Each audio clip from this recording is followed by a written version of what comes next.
Good evening, and welcome to this week's Nihon Nights, a modern-day Vampire the Masquerade Chronicles set in the prefecture of Chiba, Japan. We are picking up from where we left off last week, in a strange, spooky house in the middle of Funabashi.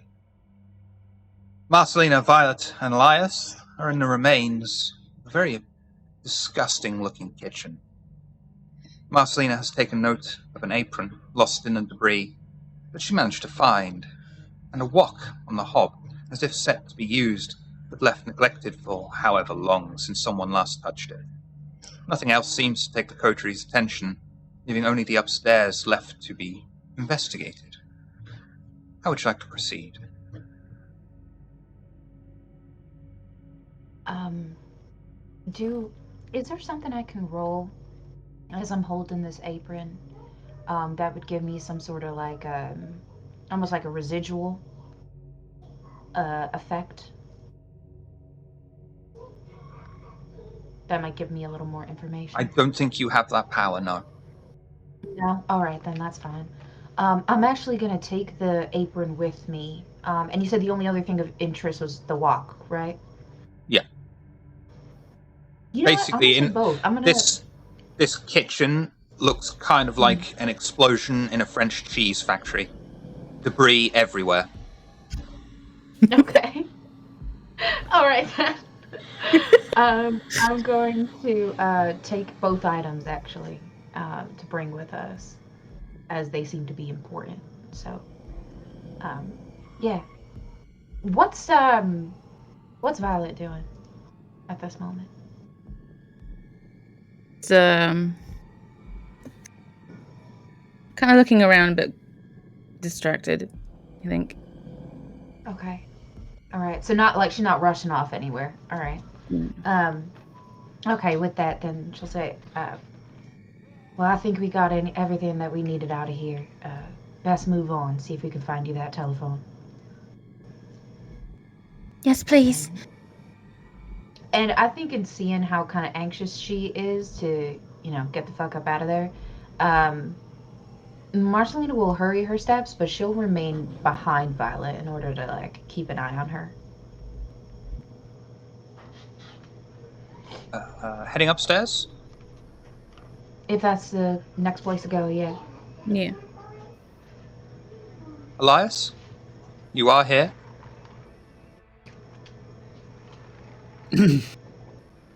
Yes. I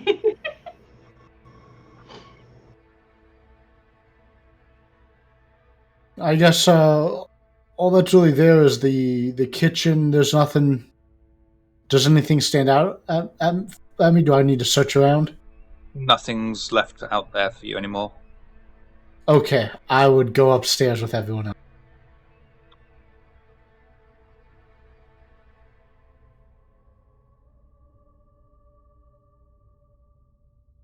The undead leave the destroyed kitchen and enter into the hallway and attempt to navigate their way up the half-broken rickety staircase, missing the odd broken step until they reach the landing, with the disgusting filth-covered bathroom in front of them, the doorway missing and exposing the entire inside of the room, containing only a pipeway where once a loo was and not much else, and two closed doors either far side of the landing. As the coterie try to decide what to do next, a heavy fog once more engulfs them, wrapping around their bodies, and the landing is no longer an abandoned, dilapidated shell of a house, but a run-down, neglected area once more, like someone just gave up. Sat at the top of the stairs is an older-looking woman, crying silently. The coterie are frozen in place as they watch the old woman look up, tilting her head and slowly turning to look at the door at the end of the hallway, when suddenly she seems pulled by an intangible force from the top of the stairs and thrown onto her front. Her face is stricken with terror as the door is thrown open and she is dragged across the floor, the nails digging into the wood and leaving a trail behind her.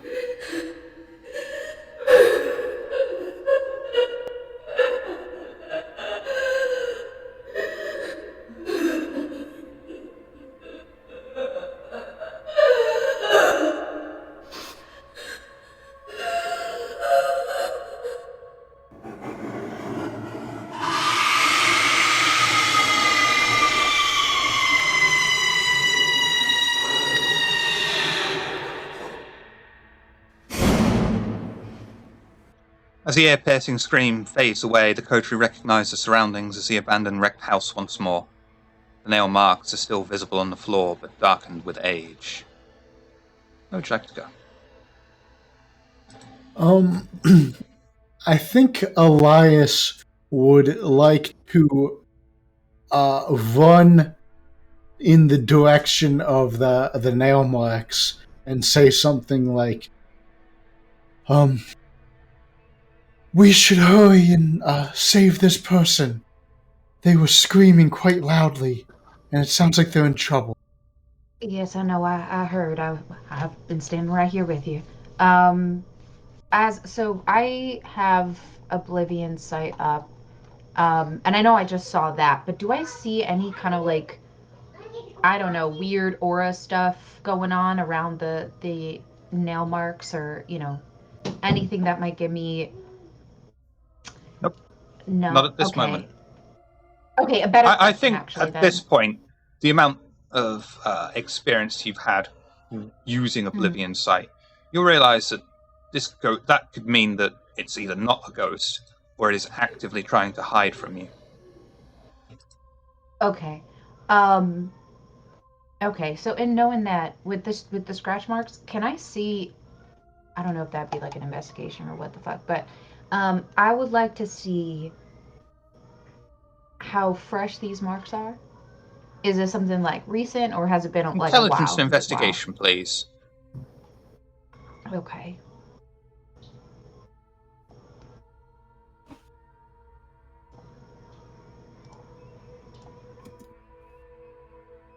Oh dear. Not great. Not good at all, no. Well, I think that calls for a willpower reroll for sure. Can't reroll hunger dice. I can't? Oh, fucking end me, dude. Alright, no, that's Can't fine. reroll hunger dice or willpower dice. You're right. You are right. I don't know why I forgot that. Okay, well, that's it then.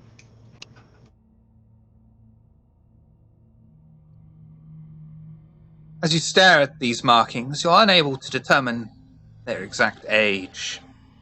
You become frustrated, more and more being trapped in this house, not knowing what's going on, being unable to glean any information.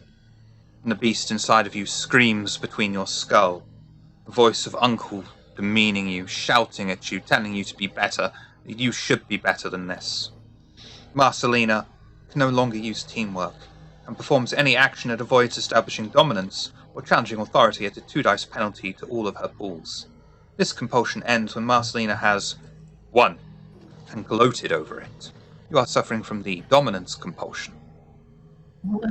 Alright, fucking bullshit. Okay. In fact, I'm just gonna like not speak to anyone at this point and start walking in the direction that the scratches are going. Okay. I think that's the same direction that Elias has gone off as well. Yeah, I'm gonna actually draw. Would I do this? No, I wouldn't. I'm just gonna keep. Yeah, I'm gonna keep walking. Speaking of which, Shiv, as I'm following the scratch marks, would my unseen, sense the unseen, see anything with the scratches or not? I'll give you an automatic success for that. And with the scratches, no. Always. They're just scratches in the floorboards that some poor person has left, desperately clinging for life. Violet, are you going with the rest of the other two? I've had experiences with ghosts before, for sure, and investigating. Yes, Violet is very distracted right now, but would she know that there's nothing to help because they're dead? Or would she know something's more off and it could be something dangerous in there? Intelligence or wits, whichever you prefer, and occult.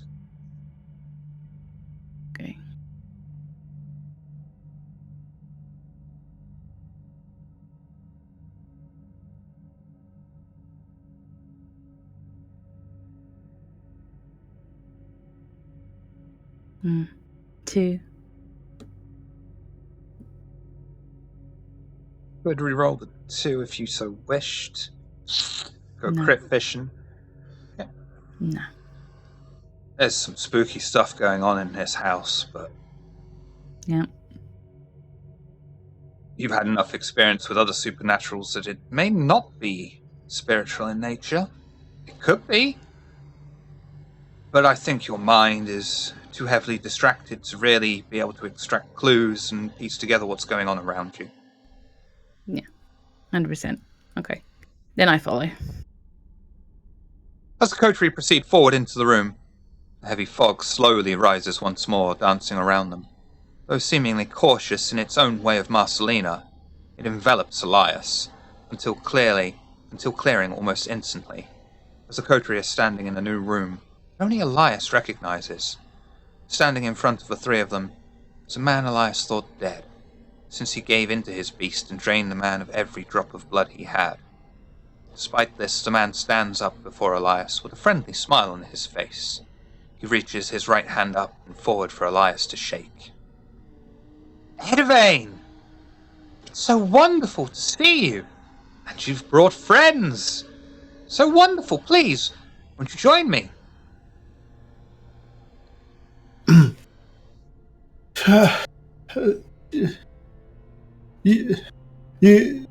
You can't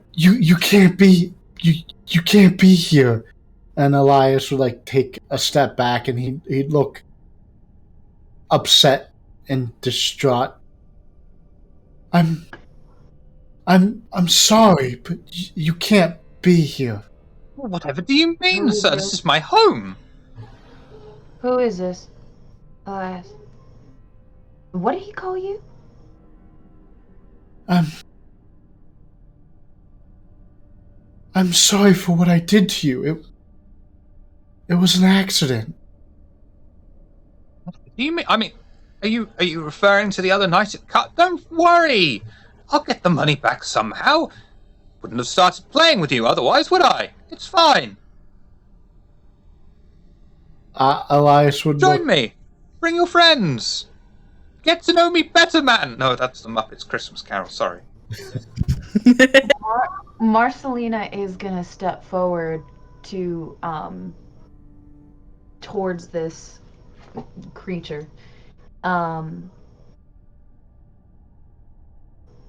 Not threateningly, just walking towards it, almost like inspecting it, and in that way that she does, you know. And then we'll say to Elias, Elias, what did you do? Who were you before all this? Mommy! Please excuse the children downstairs. It's fine. They'll amuse themselves. Elias would look ashamed, and he would say that, well, I lost control once, and that's why I follow the path, for redemption. Never play cards with this man. He is a shark. Jolly good fellow, though. At this, Marcelina actually smiles, and there's definitely a little twinkle in her eye of like, I'll remember this for later. And we'll proceed to, if there's like a seating arrangement, she will sit down. Your friend has already joined. Come, Edvane. Stay. Elias Join me. How do you say that? I'm so sorry. How do you say that name again? I'm saying Edvane. I have no idea if it's correct or not. Edvane. Yeah, Edivane. Is that your real name, Elias? Should I be calling you that? Would you prefer it? No, Elias is my name. And Elias would be begrudgingly sit down, still looking very nervous and distraught. And what about your friend with the ears? Come. Violet is looking at this person very carefully now. Just getting closer.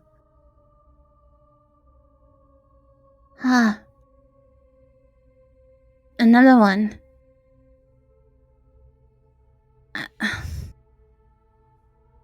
don't understand. Why are you here? I live here. This is my house. Why are you in my house? It doesn't matter. Join me, come on. We'll have a good chit-chat. Edvane, tell me everything. What have you been up to? I bet these two have got some stories on you. Quite a scamp, you know. When we were children, I don't know if we know each other when we were children, but I'm going to pretend we did. Most of the people in our village would go scrumping for apples. Edvane here went scrumping for cars. Huh. So you were a thief? And you were a murderer? When Oh, he's not a murderer. He hasn't killed anyone. Have you? Oh, you don't feel guilty about that spider still, do you? no, it's not the spider. You. How are you here? I don't Well, understand. I mean, if you're asking that question, that's a deeply philosophical question. It could get quite into a long conversation. Why are any of us here? Really, you know? Is there a purpose in life? Or are we just here to open bottles for those who are unable to open them for themselves? I forgot to mute myself because I was talking. I'm sorry. That's fine. It's fine. We unscrew lids, we open bottles.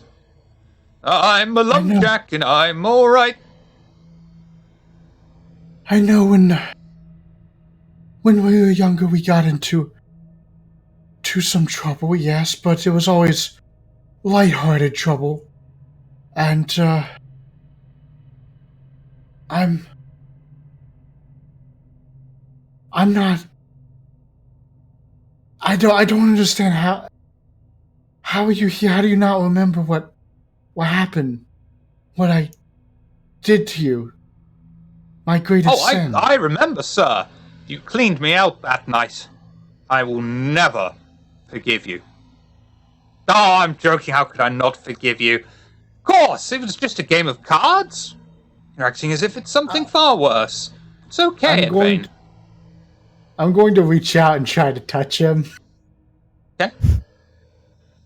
And does he feel solid? He feels solid, but cold.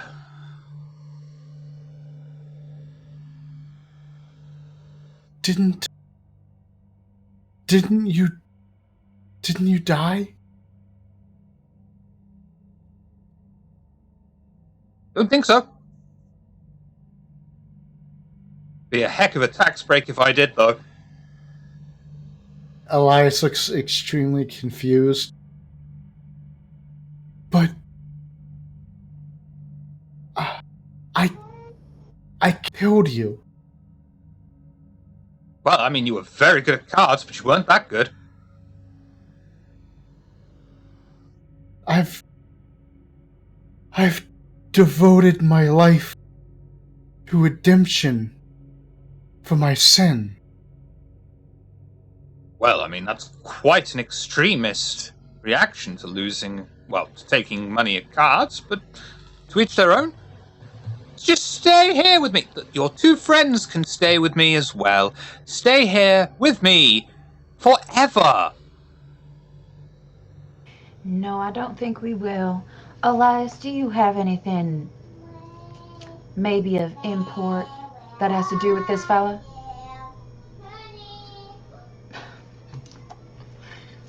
Well, if you mean do I know him, yes. No, that's not what I mean. I mean, do you have an item? Something from your past that links you to him? I don't think I do. No. Yeah. Interesting. Storyteller, as a Hakata, would I know of a kind of ghost that would like break this, or that would make this sort of illusion? Like off the top of my head, you know what I mean? Do intelligence and occult for me, please. Yikes. This is an easy Can I task. assist? Yeah, I would like help if I Yeah, could. Do you have assist. dots in occult? You must have dots in occult, Violet, I think surely. I have. I think I have one. Yeah, I've got one. Then you Oh, absolutely dear. can assist. So a 1 would help. Okay. So occult and intelligence, you said? Yes, please. And then I add 1 for Violet. One. Yep. Delightful. Oh, that's Alright. fine. Oh, that's not fine. Nope. No, it's not. It's not. It's okay. It is what it is. It's fine. You know, we're trying to do the worst tonight, according to Roll20. You will know, based on your conversations with various others in Hakata, that whatever this is, it is designed to make Elias stay with it forever. The two of you are completely unaffected and can leave. However, all Elias needs to do is somehow urge himself to leave.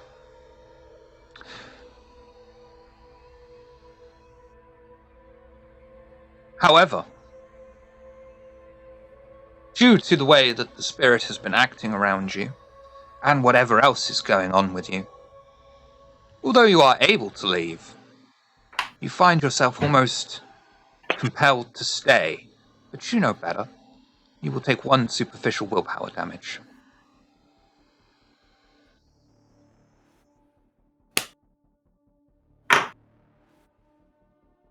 Okay, so just real quick, in this room, do I see an exit? Yep. Cool. Would I be able to see? Because I kind of want to find the source of this to deal with it properly. I mean, you But if popped it's not Oblivion Sight on, but it is not reacting to this. Yeah, and you said that it's almost as if it's trying to hide from me. Okay. Elias, you whatever it is Yes. that has you still regret in this moment, you gotta let it go. Because everything here right now is designed to keep you right in here. I don't think I can let it go. Like I said, it's that moment, that pain, that suffering that I caused when I lost control that has put me on that path for redemption.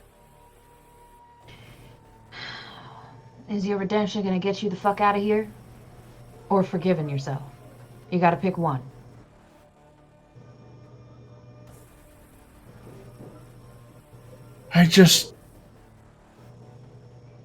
I'm confused as to why he's here. He's dead. What day is it, Edvane? It is Friday, April Oh, well, the 8th. reason I'm here is because on Wednesdays I go shopping, and then I have buttered scones for tea.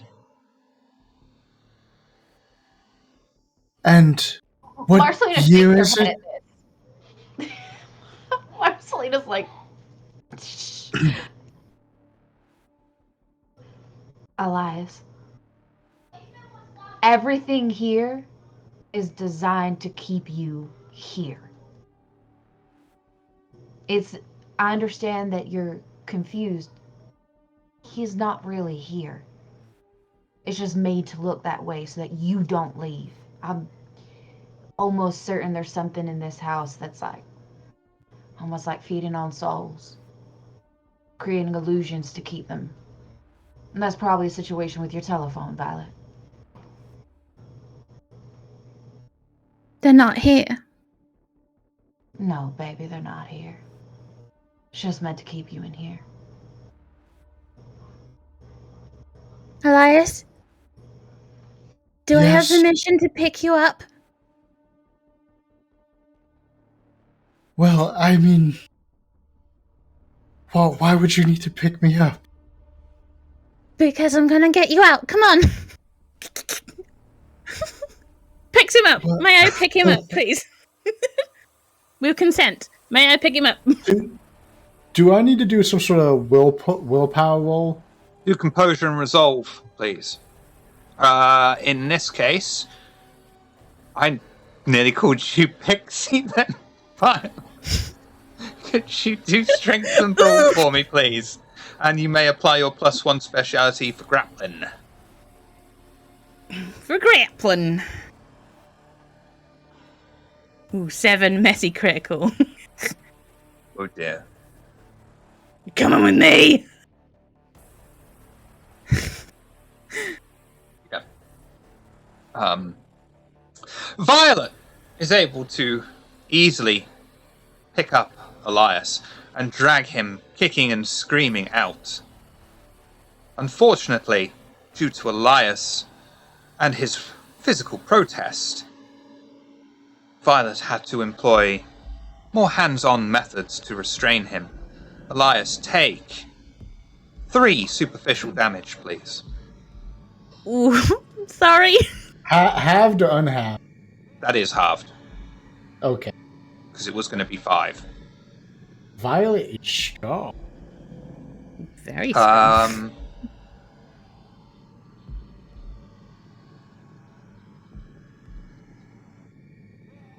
And I think you earn back your humanity. Really? Yeah, I'm going to let you have that, because you didn't do a messy fail or anything like that. I'm going to let you have that. Happy days. Meanwhile,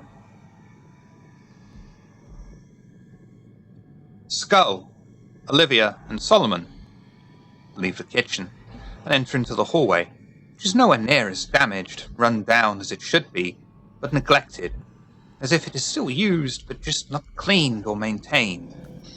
Before they can make the first step onto the staircase, a freezing funeral fog fills the air, dancing around their bodies as the fog fades away to a now tidy, clean, and looked-after hallway. Standing once more in front of them is the woman from before, though looking slightly older.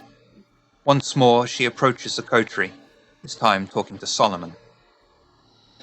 Hachimitsu, I know it's work and how important it is, but it's so late, and you've been asleep all day. Must you go now? Can't you stay here with me? Is that too much of a wife to ask of her husband?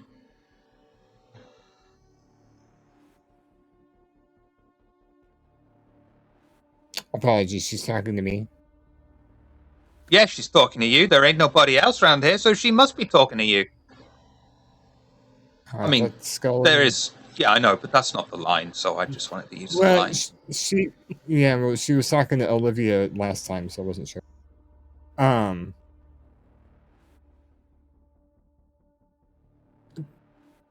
You see, Skull pissed her off so much last session that her entire obsession shifted to a different person. Yes, and I don't entirely like it, so can you do it again? Let's find out. Olivia, this seems more apropos to your expertise.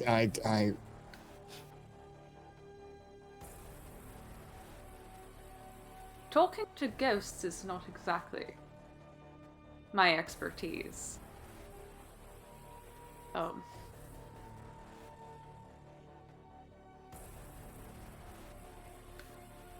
Well,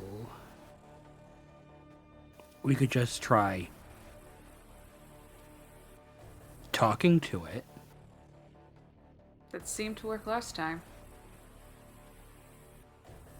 Just play along. Fancy that. Talking to your wife might actually solve the situation for once. Hi, wife person. Hello. Sorry, I was having a mental flashback to playing Amon. What was happening?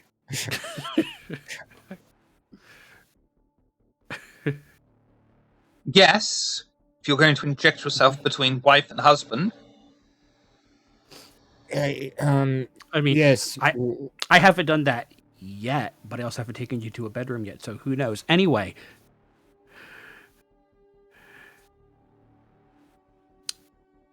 What? You think this is your house? Yes? This is my house. I don't need to think that this is my Okay. house. This is my Okay. house. Cool. Cool. Okay. And your husband's name is... Vajiru.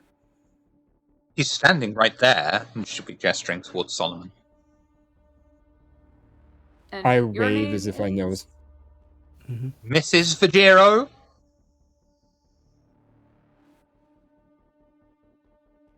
Yes, but Right. your maiden name.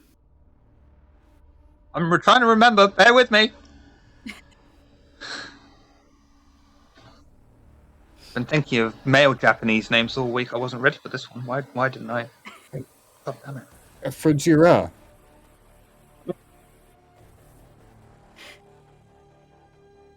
That's how Japanese works, right?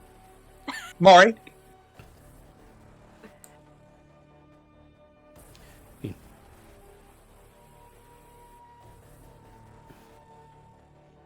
My maiden name? My old family name was was Mako.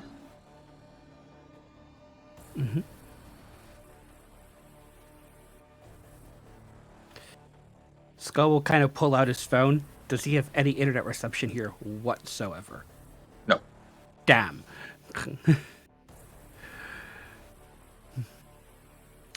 Back in the pocket it goes. Glad I didn't even bother with the blush.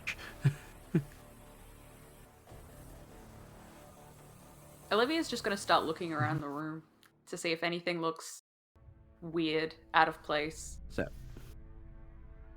tell me. I mean, tell me. the fact that it's now suddenly changed into this regular house, it's cleaned, maintained, and genuinely lived in is weird in and of itself. But there's no weird things in this house.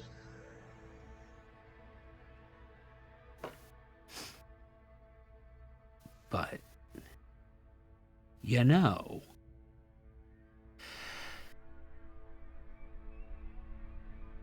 he looks at her. He looks at this ghost person. What's the last thing you remember doing?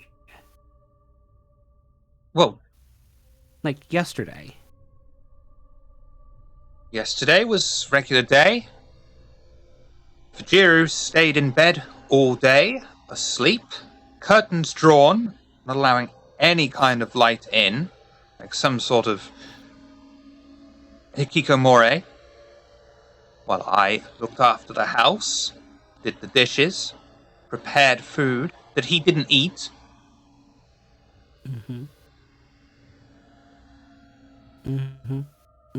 Okay. So,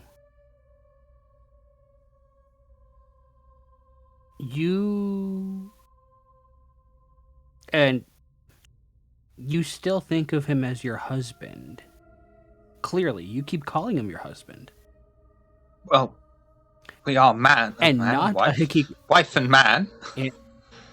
And definitely not the hikikomori that you keep referring to him as. Well, he only ever Or goes out comparing at him to, I night. should say. It's quite revolting. Oh, the night's wonderful. I've been doing it for so long, though. How long ago did I begin going out at night? It's been years at this point. See, that's why I don't remember. It's more like you don't even care anymore. I am the one who has to look after this house. I am the one that has to keep this relationship going. My God, I'm having flashbacks.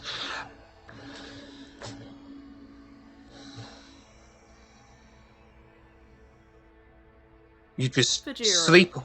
Sorry? Mrs. Fujira, does your husband ever bite you?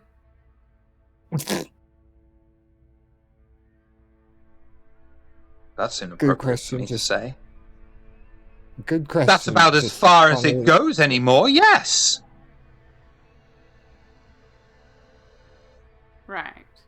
How But much you further do said you you want it liked to go? it. One at a time, boys. One at a time. I said it's because, but you said you liked it. Well, yes, but I was hoping that you would at least fulfill some of your husbandly duties.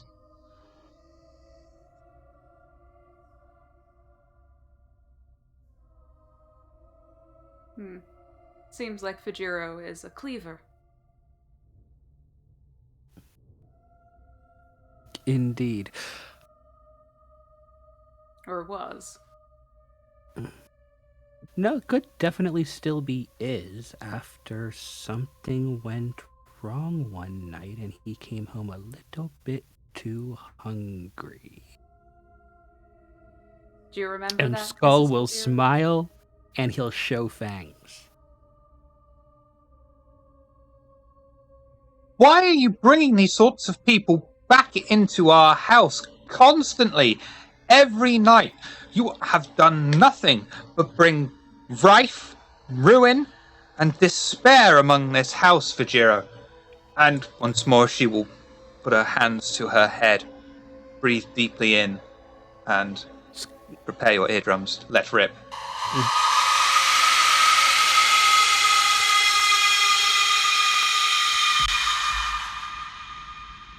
As she turns her back, runs up the stairs with her sorrowful cries echoing behind her as the hallway melts away to the decrepit wreck that you expected when you first walked in. You're finally able to make your way. Sorry? I turned to Olivia. Oh, that's unfortunate. I was quite looking forward to hearing her answer your question. But I guess we should follow her, should we not? Maybe Does you'll seem get that to maybe you'll get to play husband this time, gesturing at Skull. Yeah, I have no idea what was going on with that. But we really need to keep going. Indeed. Looking for... What are we even here for again? Like, it just... over my head now. Just, To destroy you're it. into a... Or get rid of it. Get rid of that. I believe that is it. You know, that would make sense. Yeah, that would make sense. You see, the whole problem with that is that, you know, ghosts tend to be these weird things called ghosts, and I can't really punch those. Perhaps try harder. Now, are we going? And she'll walk to the next area. He will follow. As we're walking, yes, Skull, I mean, first of all, to come to a conclusion like that, you have to form the proper hypothesis. How many ghosts have you actually tried punching? Go ahead, Shiv. Finally make their way up the broken staircase and can see the other half of the coterie reuniting with them on the landing, leaving but one room unexplored, the bedroom. Oh, there you are. Indeed. Weird ghost things happening to you? Yep. Yes. Mm-hmm. Guessing one the just same tried for to you. hijack. Yeah, one Yeah. just tried to hijack Elias, but we got him out of there. So they did This is- attempt it. Sorry, go ahead. Mrs. Fujiro? Did she think you were his husband? Her husband? No. Well, Elias, do you want to tell them what we learned about you, or should I?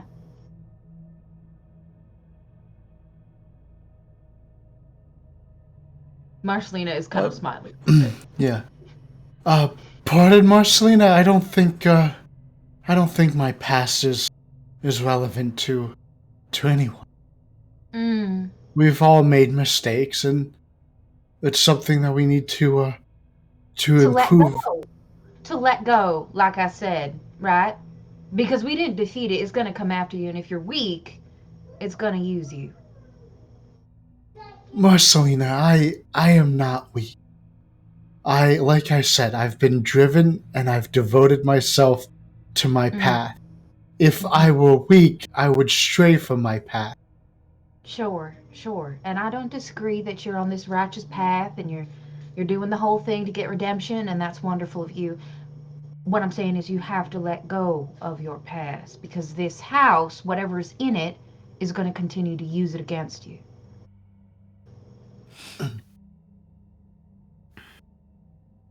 We have to learn from our past. If I pretend the atrocity, the murder I committed never happened, then I have nothing to anchor myself to prevent me from taking the easy road, the weak road of killing. Elias. Now listen, okay? You listen to me carefully here. I never said forget it. You don't forget it. I remember every single face. But you gotta forgive yourself for it. And You said yourself you made a mistake. It happens. You lost control. Yes, and I have been striving and working to make a difference in the lives of others. That's why I have my followers. I lead them and I better their lives. Elias? You know what? I'm not gonna disagree. I don't know much about Gokanda, but just based on what you have told us, if you don't learn the difference between forgiving and forgetting, you're never going to achieve it.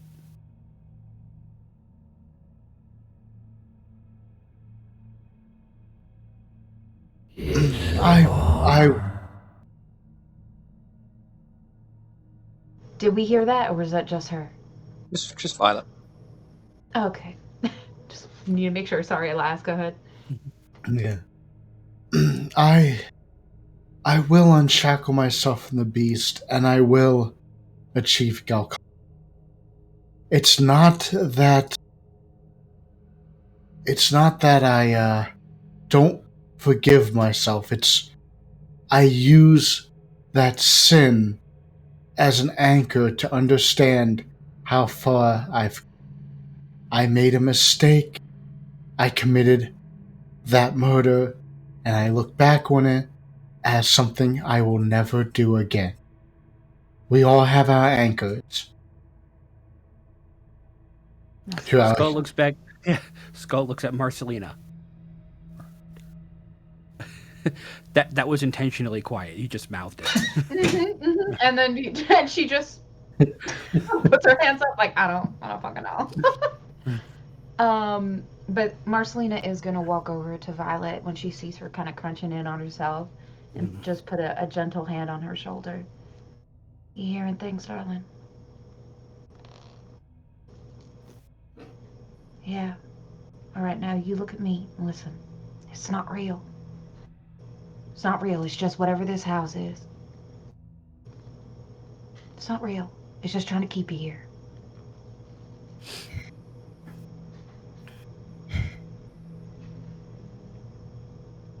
It's not here.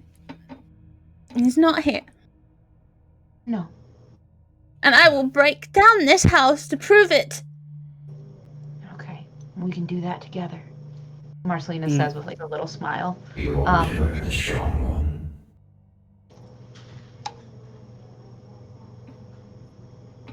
I will break down all the walls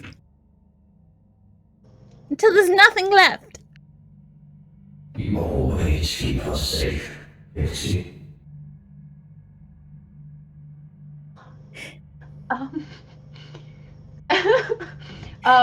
Marcelina's gonna grab her face, seeing that she's getting more and more upset, and say, "Look at me. Look at me right in the eyes. Don't pay attention to all this. It's not real. He's not here. We're gonna kill whatever this is, and then we're gonna get the fuck out. You understand me?" Thank you for being my friend. Oh, shit.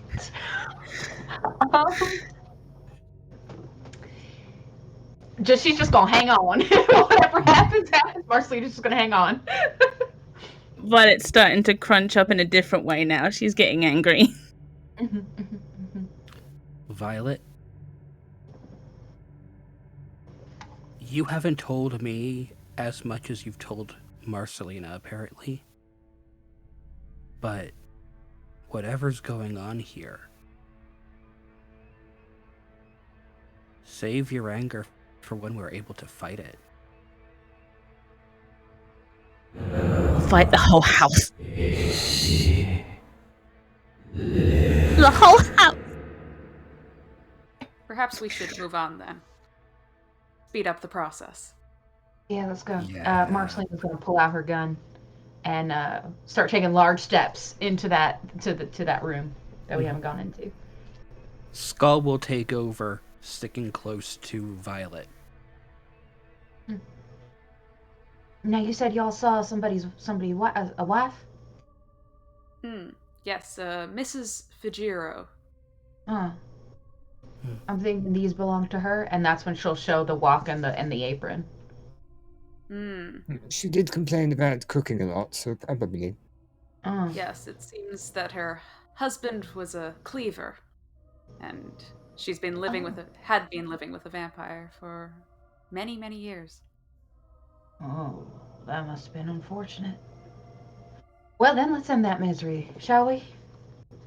Agreed. If I can, I'd like to kick down the door. I'm not gonna roll for it, but you know, for flavor, kick down the fucking door. Got that stupid dominant shit I gotta get rid of. The coterie enter into the final room. Kicking the door open, it creaks loudly, breaking the silence in the hallway. As they do, the room becomes cold, and a thick fog descends, quickly enveloping every single one of them, obscuring their vision for but a moment. Apparently long enough, though, for the room before them to have changed. The room seems well lived in. Dirty dishes have been left on the floor, the wardrobe open with the clothes thrown in rather than hung up inside. Tarnished curtains hang over the window, seemingly out of place. There's a full-length mirror. It is incredibly familiar to Violet, reminding her of the one she had to bring back to the Haven on behalf of the prince. Upon the floor, her nails dug in, and being dragged across the exposed floorboards is a woman. Although older than before, Olivia, Skull, and Solomon still recognize her as the woman that chastised them before.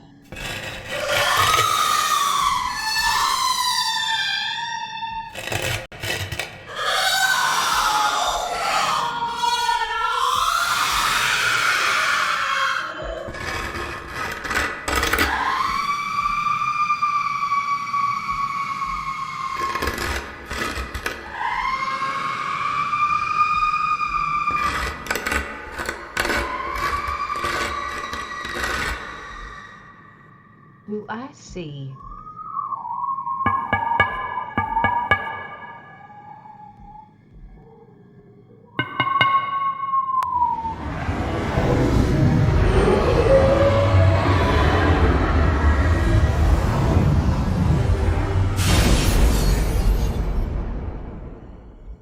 The look of abject terror and panic is easily read on her face as she is dragged into the mirror.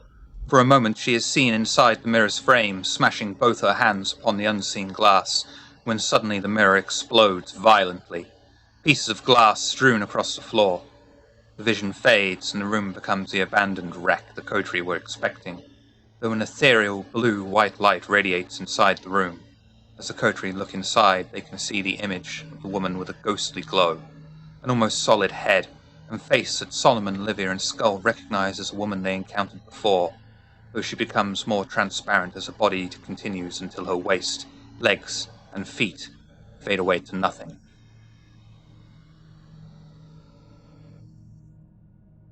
So the glass is in bits. The mirror is in bits. Yes? Yeah, and you've got bits of, small bits of mirror on this completely wrecked floor, and the room now looks like you would expect it to look like from the outside. Okay. Skull will take 2 steps forward. Hey, bitch. As he does that, I would like to take a quick look around the room. Do I see any items that look particularly special in here? Would you prefer I'm intelligence, sorry, investigation, or wits and awareness? I would say wits and awareness. I'm pretty much calling upon my training about looking for a fetter of some kind. Yep, wits and awareness with a -2 penalty. Have Fuck dice, me. 'cause I'm gonna help you. Oh, you're You gonna help can't me. accept How help. many dice can I? Can't I accept can't help. accept. Oh, fuck me. Jesus Christ, bitch. Right. So wits and awareness. His name is Shiv. Olivia is about to go and then realizes that you're aggressive and will move back. Yeah. No, as I am, I'm almost always aggressive. It's fine. um. Skull sees that as a feature, not a bug. As does Marcelina. No, but seriously, do I see anything that might give me a clue here? You look around the room and you just... This place is a fucking tip. This isn't worth my time.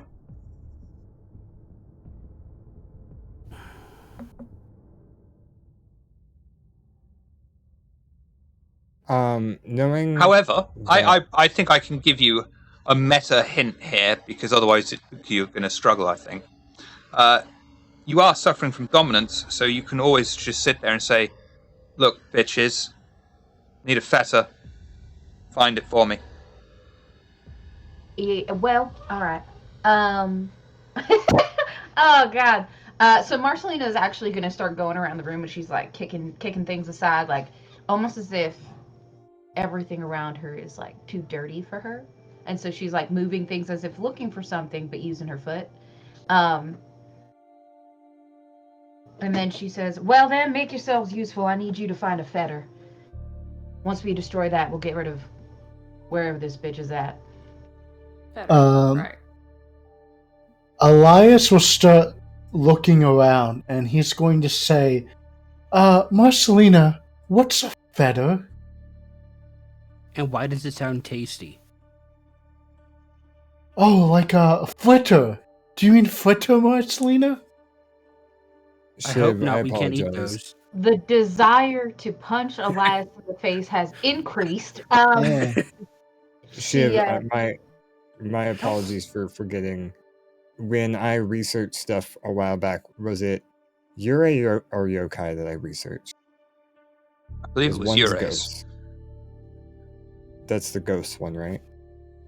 I mean, just to keep the question simple, yes. Yes. So that, because I did a little bit of research, I would probably have a better inkling of knowing what I'm looking for. And knowing she talked a lot about her husband and whatnot, and she showed up a lot in the kitchen with like her walk and her apron and whatnot. Can I specifically look around for anything related to those things? I literally have those in my hands. Yeah. I'm holding them. I brought them from the kitchen. Right, but I mean specifically in this room that you aren't already holding. Oh, okay, I see. Yes, but let me just check. Olivia, you looked like you had something to say, or were you just wanting to throw things at Elias? I don't want to throw anything at Elias. Was just going to look for anything that could resemble a fetter. I'll actually She was use given my orders? thing to I'll assist her if As they do that, Marcelina is very like offhanded and almost like she's kind of tossing it at them. Says, fetters, it's usually an object of importance, something that the deceased is clinging to, keeps Well, them attached to this plane. she did complain that her husband never sat down and ate her food, and you had that apron and walk. There's that. I guess we could try Olivia. to see what happens. Wits and awareness, or if you prefer, intelligence and investigation with a +1 modifier. Wits and awareness it is. Just a quick question, ST. When I looked at my or when I had my Oblivion sight going in the kitchen and I was looking at the apron and the wok, did I notice any kind of like aura or anything that would make it seem like it was important? I don't believe I did, but I just want to double check. I No? don't Okay, think that's you what I can thought. use Oblivion Sight that way anyway. Oh, okay. You can't. Oblivion Sight is You- basically, there is Ghost, there is Ghost. Got you. Okay. All right then. Unless Not a Ghost is problem. actively hiding from you. And I Right. find it weird to see, but there's no roll if it's actively hiding from you. Very strange. Weird. Okay, well, we know. Is the ghost lady there in the middle Yep. of the room? Did you say? Yep. Violet Just is hovering there in basically midair. like bit squaring up to her. And she's just Fair going to be enough. standing there, almost like she's looking straight through you. Ironic for someone who's translucent. Skull gets a weird idea, because he can't look around for things for shit. He'll walk up to her. Hey, what's for dinner? And she'll just be looking straight through you. Olivia! Mhm. As you and Solomon rummage around the room, you find a gold wedding ring.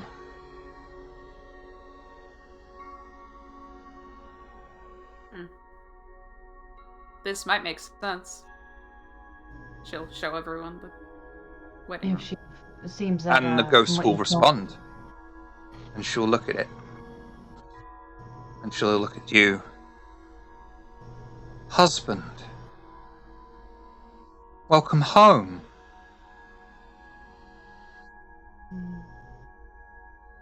Hmm. I'm Yeah, so this sorry for looks calling like you it. husband, by the way, but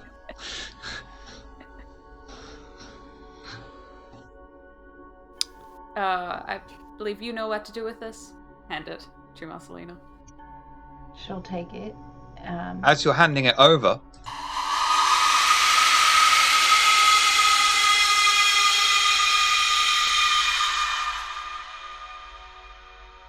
and she'll place herself in between Marcelina and Olivia, staring straight at Olivia.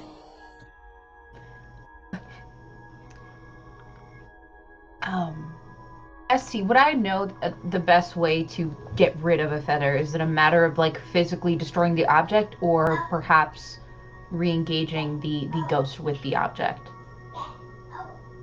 You can physically destroy it, or someone in the Hakata can do things with it. Hurry, where's the nearest volcano? Fuck me. Mount Doom. Violet. Violet I- is. That's it. I can't get a hold of the Hakata to find out what they'd want to do with this. So, I mean, I didn't say can't we any of just- that out loud. Nope, didn't say that was me in my head. Sorry. You would know that you can take the fetter wherever you want. Fetter Yeah. is still a physical object. It's still, it's Right, not bound to location. Yes, Marcelina's concern is if she doesn't destroy it, the others won't be able to get out of the house.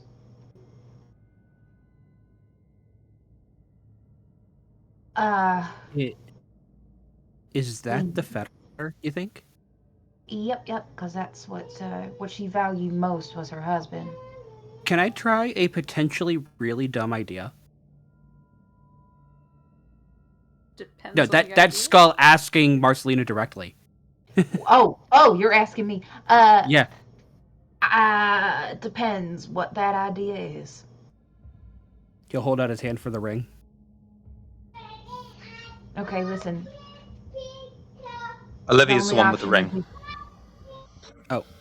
Apparently the ghost would want me to give it. Would you like it? She Mhm. tried to give it to me. I don't think I'm she's not let gonna- me take it. Bash your ears with the scream again, but as you're trying to give it to Skull, she will Yeah, I don't- once don't more do it. scream. Don't do it. Don't do it. Don't. No. Fuck me. Okay. So here's the options. You gotta destroy it. We can try to leave the house with it, and I can bring it to my family, and they'll take care of it. But Well, you see, that was actually kind of my plan, the second one.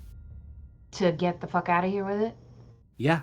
to take it. Well, I mean, that's the problem is we might not be able to get out. So, And if we can't, then we destroy it. but that's the thing. This being is not going to let you have it. She Olivia, seems quite adamant that I am her husband. exactly. Olivia is her husband right now. So You are not are gonna my be able to take husband. this. Yes, but she only addressed you that way when you picked up the ring. What if, Could I put rather it than down? yes, try putting it back. Okay. Well, not back, but not on your person. Put it on the closest desk-like surface. Okay. And you will all notice that her long black hair is starting to move as if it's rustled in the wind. And various pieces of hair come careening out of the floorboards. One comes out next to the surface, picks up the ring, and places it back in your hand, Olivia. And then they fade away when you grasp it. Skull will reach out and just jam his left ring finger into the ring. I'm not going to bash you again. The hair comes back, and it starts trying to wrap itself around Skull. Skull, strength and brawl, please, to avoid being grappled. Marceline the whole time is like, don't. Yeah. The whole time that's happening. This is a somewhat difficult task.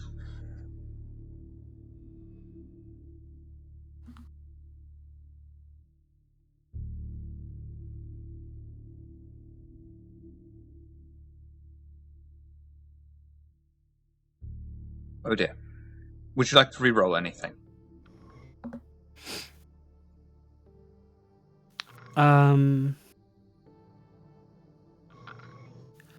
I will re-roll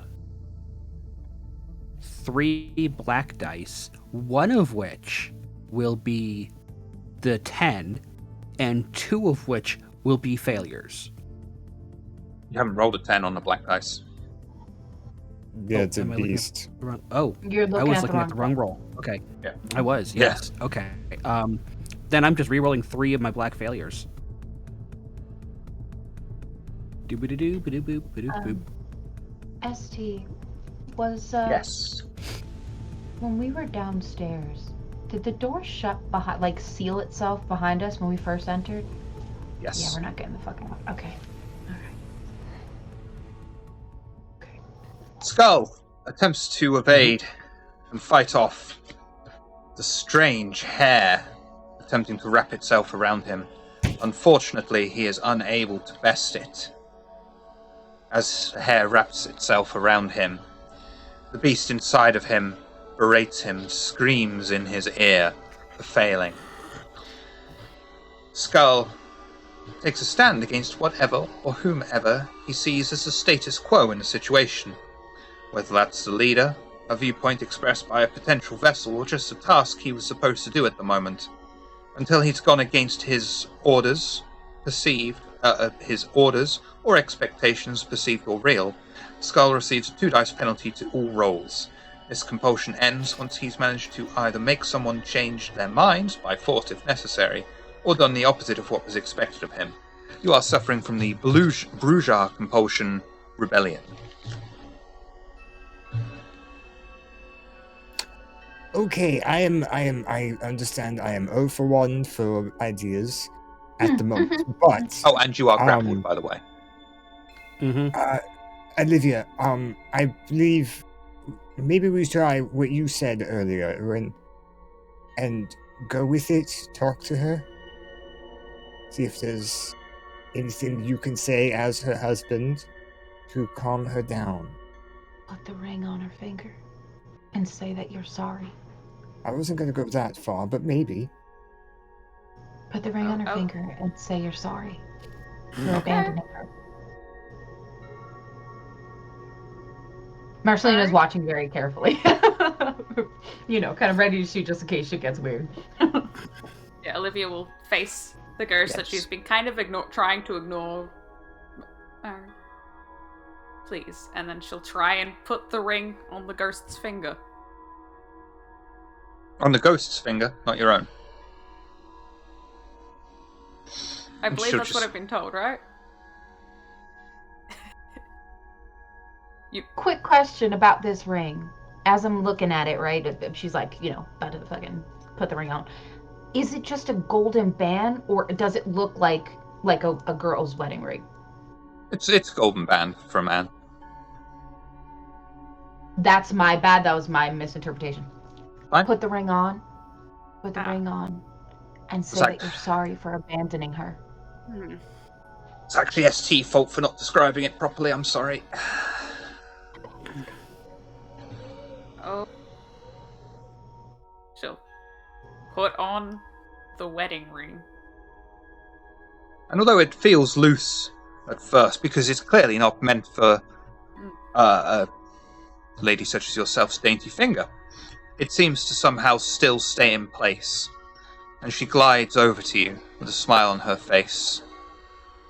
She reaches up to your cheek and starts stroking your face, and you'll feel a cold air, but no physical touch. And she'll just say, Hachimitsu, and slowly fade away. And Skull is also released from the hair, and you are left alone in the house. Is she properly gone? I'm turning Sense the Unseen on just to see if there's any I was going to say, oblivious sight to see if the bitch is gone. I don't know. Yeah, I'll tell you what, I'll let you have that for free, because I suppose I should have triggered it for you passively. And there is still the ghost's aura in this house, in this room, but it seems calmer. It's not flitting wildly and uncontrollably in an angry way. Okay. It seems that she has been calmed for the time being. Alright, Thank goodness that worked. yeah, but she's not gone. She still remains in the house. I think she'll remain... Right, I was more worried about it not working. Oh, yeah, no, we've dealt with that just fine. Was not expecting all the hair. No. It's a little gross. Though I have a feeling if I take this ring off, things might get hairy again. Yeah, absolutely. Keep it on. Don't take that shit off till we get the fuck out of here. Can I request that she gets extra XP points for that? You don't need to request it. She's getting it. Oh, no. Delightful. Okay, I'm gonna need two of you to make a quick run and see if that outside door has unsealed itself. And you'll be able to make your way down the creaky stairs, skipping over broken ones. You'll find the door is just barely hanging on its one remaining hinge, and you're able to enter and exit freely. Okay. So, Olivia, Yes. you're gonna have to come with me. Okay. I imagine that she's gonna follow wherever that ring goes. That And would if be you take likely. it off, right, and if you take it off, I don't know what's gonna happen to you. However, the family has people that can properly deal with such items, in which you will be able to take it off and not be haunted by this woman. Right. Well, that would be ideal. All right then. Until we can do that, is there anything else that y'all wanted to do tonight? I'd like to go and look at the leftover of the mirror, like if there's a frame or something. Yeah. I just want to inspect it. I think you've all suffered enough drama so far in this house, so I'll let you have that for free. And it's a very nice, intricately carved out frame. It's metal, but painted over, showing signs of age.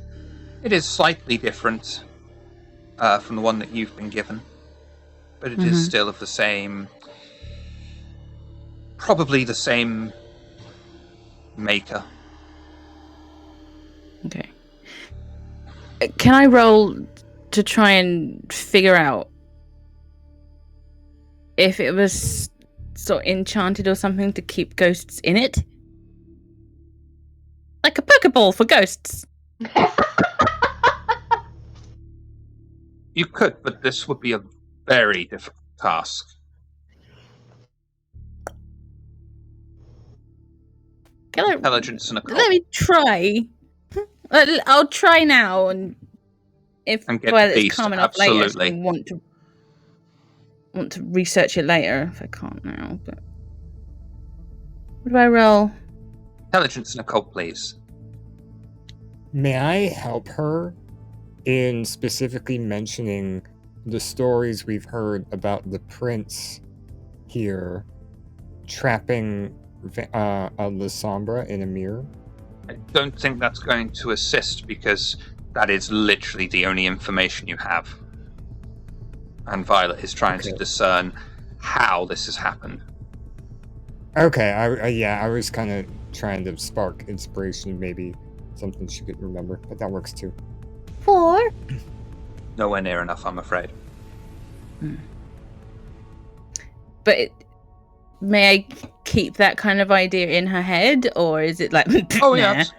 Is it like, You will walk up to the mirror and you will look over it, and you've had experience with the Tremere.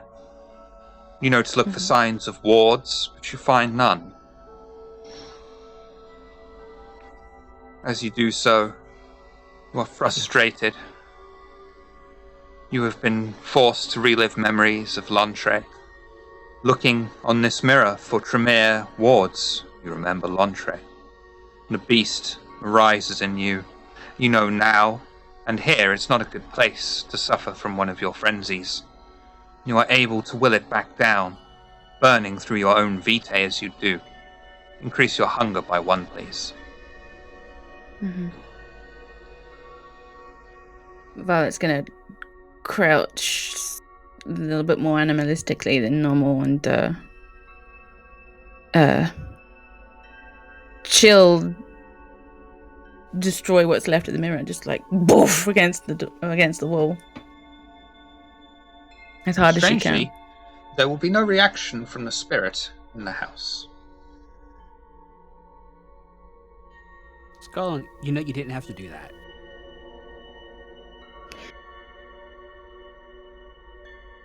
I'll do it to you next if you don't shut up. She starts walking out. Could have taken to the Tremere permission.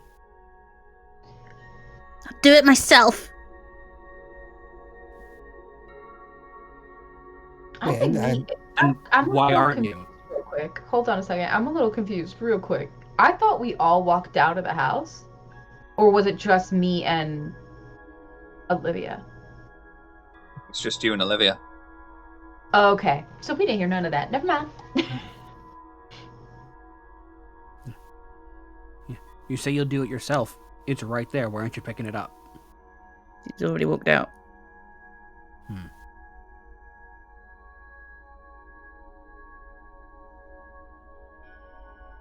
Elias, Solo Man, Skull.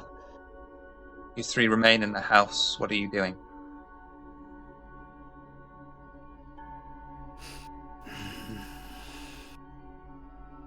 Well, if I don't see anything unusual with the mirror with unseen sight, and if nothing jumps out at me as I look around the room, I'd probably go ahead and follow Marcelina outside. Jumps out at you literally or metaphorically? Sorry. Metaphorically. If nothing grabs my attention. I know, it was just very apt.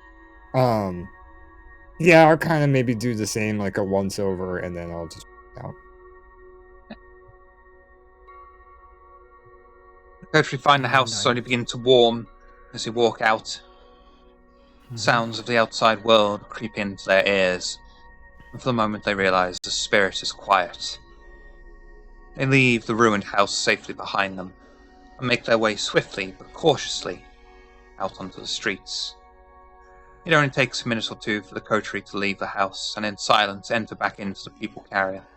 Marcelina places herself in the driving seat, ignites the engine, and the clock shows they were only inside for 15 minutes, and not the hour upon hour that it felt like. As the car drives off, how are you all feeling? What are your thoughts right now? God. Let's start with Solo Man.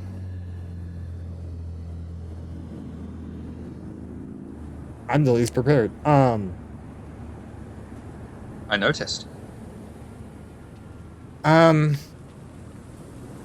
Glad that we were able to get what was asked of us done, but there isn't any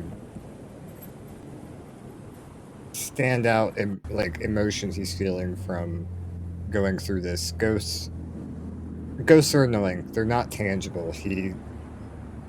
You can understand a ghost really well by studying about them and whatnot, but he can't study them just by observing on a first basis. So this whole thing was more of an annoyance than anything. You noticed a connection between a person being sucked into a mirror and the stories you've heard about the prince. Has that piqued any interest in Solomon? I mean, other than the correlation, not really, because one was a ghost, one was a kindred. There might be similarities there, especially with the fact that he's not entirely sure what the limits of ghosts are, whereas he knows that the Sombra aren't really visible in mirrors, so he finds it interesting that you were able, or the prince was able to capture one in one. But no, other than correlation, there's not enough evidence to tie the two together perfectly. So, Gull, you are still under your compulsion. Things have gone down. You were denied a very clever idea by a spirit that's barely even acknowledged your existence. But you were successful in your outing. What are your thoughts and feelings right now?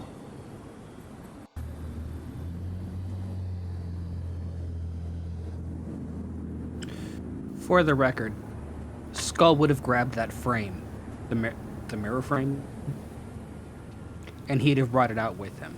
Because if the fucking Archon isn't going to do it, then he's gonna fucking do it. But beyond that, like,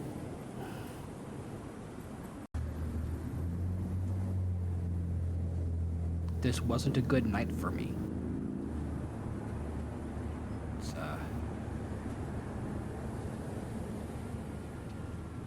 Like Skull observed, you can't punch a ghost. yeah.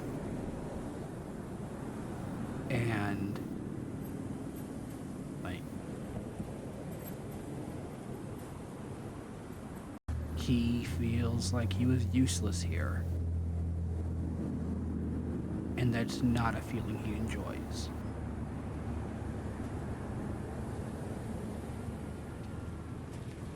Elias, haunted by memories of your past, observing goodness only knows what. What are your thoughts and feelings right now? Elias is pretty upset.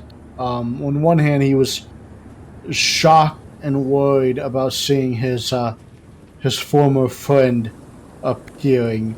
He's certain that his friend was not actually there, that it must have been some sort of ghost or apparition or something. But he touched him, and that is something Elias finds unsettling. And Elias is a little perturbed that his coterie members don't want him to, they want him to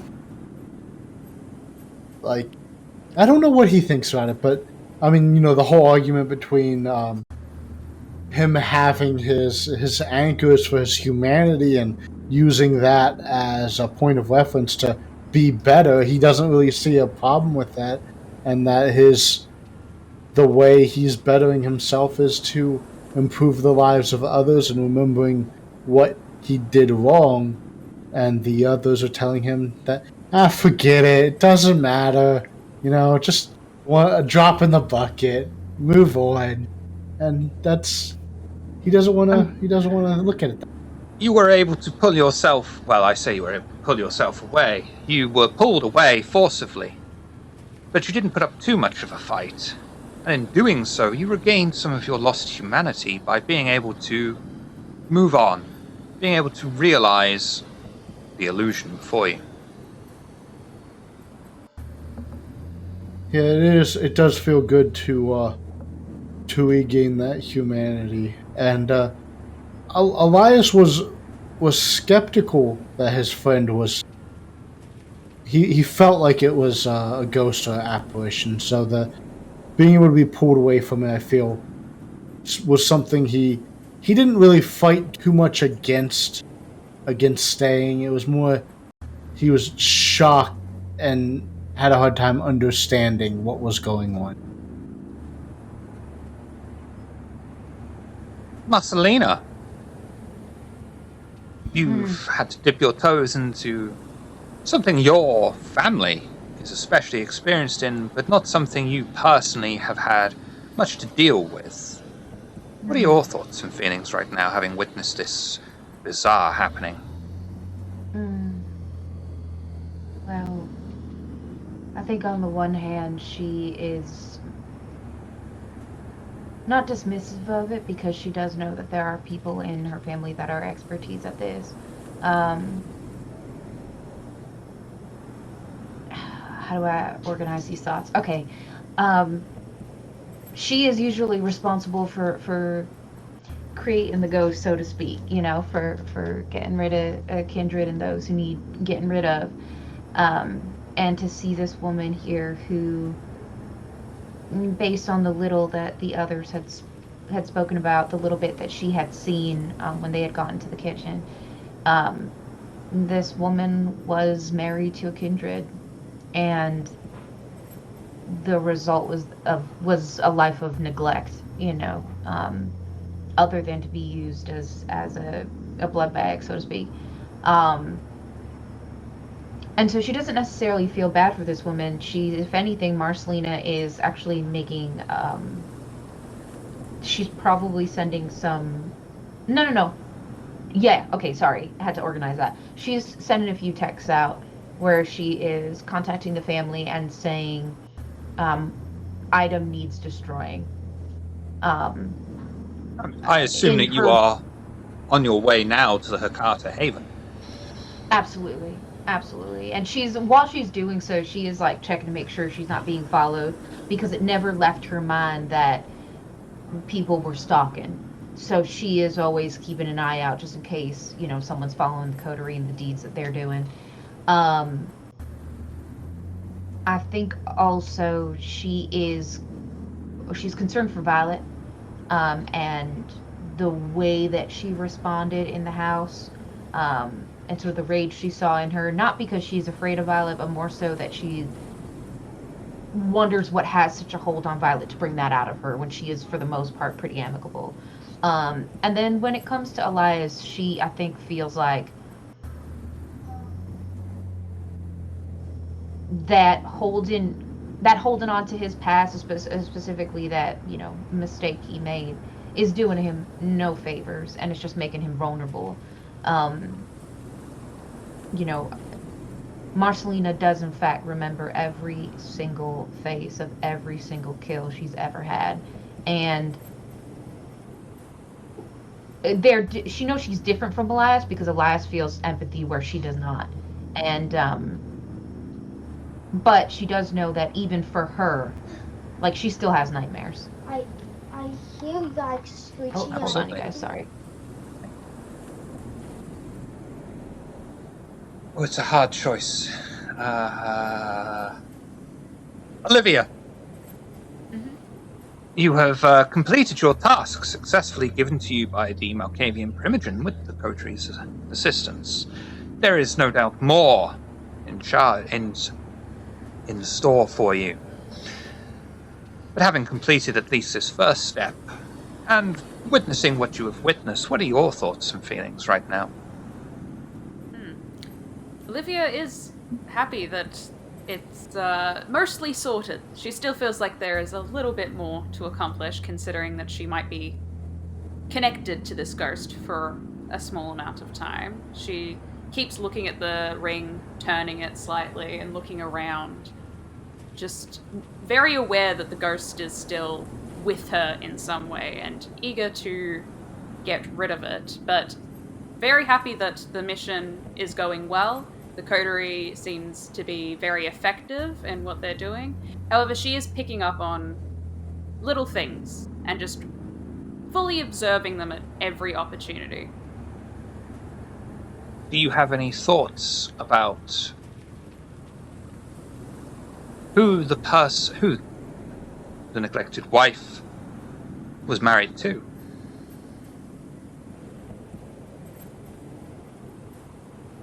She is just aware that they were and perhaps still are a kindred and most likely still around, but doesn't have any specifics and is like going through everything she knows in her mind whilst in this car ride. I wanted to add something on really quick to what Marcelina was thinking just before, Child came in. When it comes to the mirror, she does also recall the former prince, the story of them getting trapped in the mirror. And she recalls seeing a mirror that wasn't originally in Violet's room, but is now. And, things are starting to form in the back of her head where she's like, put a pin in that to speak to Violet about. And maybe to ask someone in the family about that type of, magic. It's certainly giving you a moment for reflection. Exactly. Violet.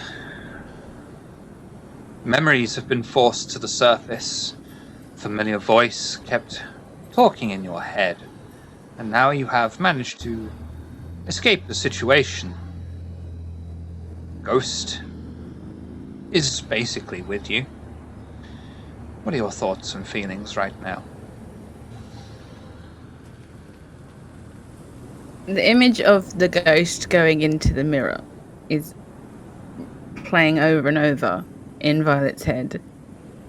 And all she can think about is if that mirror could do it, my mirror could do it. If I can get what's left into that mirror, it can stay with her properly. Even though she's riddled with rage, she's trying to force past it to think how she can do it. She's very smart. She's like, okay, what can I do to do that? Who can I talk to do that? The only thing that's important is making that a reality. So Hecata are going in her head and Marcelina is going in her head. So she's formulating a plan. Very quietly.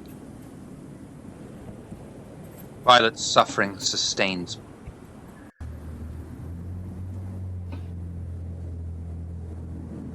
As the people carrier is driving outside of Funabashi and towards Hachioji Shrine, the Hakata Haven, is there anything you would like to talk about before you arrive?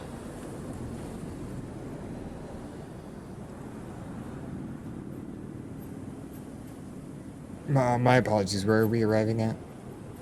You're being taken to Hachioji Shrine, which is the Hakata Haven. Gotcha. Go ahead. Oh no, if you have something, go right ahead.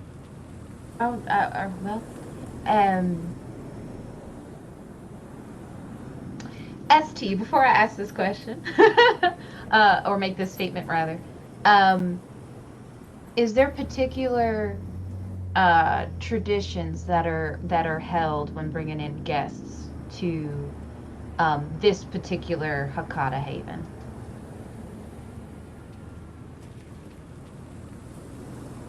Nope. At the very, just basic manners is, Daddy, can I bring a friend home to play? I will have sent a message to the family and said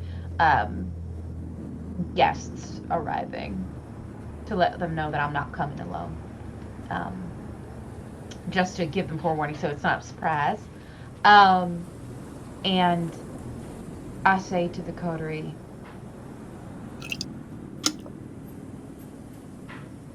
basic manners when we get there. And don't look him in the eye, alright? Alright, of course. I mean, he's kindred. That makes sense. You only look a kindred in the eye if you actually trust them. He says, looking Marcelina in the eye. Mm-hmm. She's looking at him through the rear view, and says, "Would it be appropriate?" No, you know what? She's not gonna say anything after that. She's gonna keep driving, kind of taking the normal precautions she would take, especially being so close to her family's haven. Like parking a block off, things like that. Only asking because it's me, Marcelina, but are there any routines other than what you've already mentioned that I should be aware of? You know I'm terrible at learning other people's routines. Oh no, you've got nothing to worry about. We Hakata are very relaxed in that way. Just as long as you have your manners and don't look them in the eye, then you should be all right. Thanks.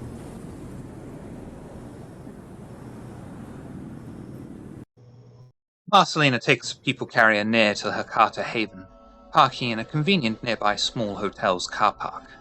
She exits the car and walks around up the steep hill to the entrance to Hachioji Shrine, ascending the concrete slab steps with the coterie in tow, and entering the small area filled with trees and hedges, making her way through the dirt path laden with trees and branches.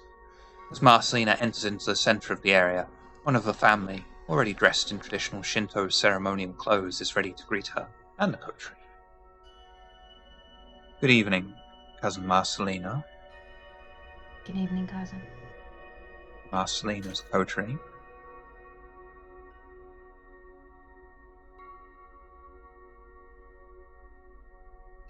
We have been expecting a visit. Oh, sorry, Elias, go on.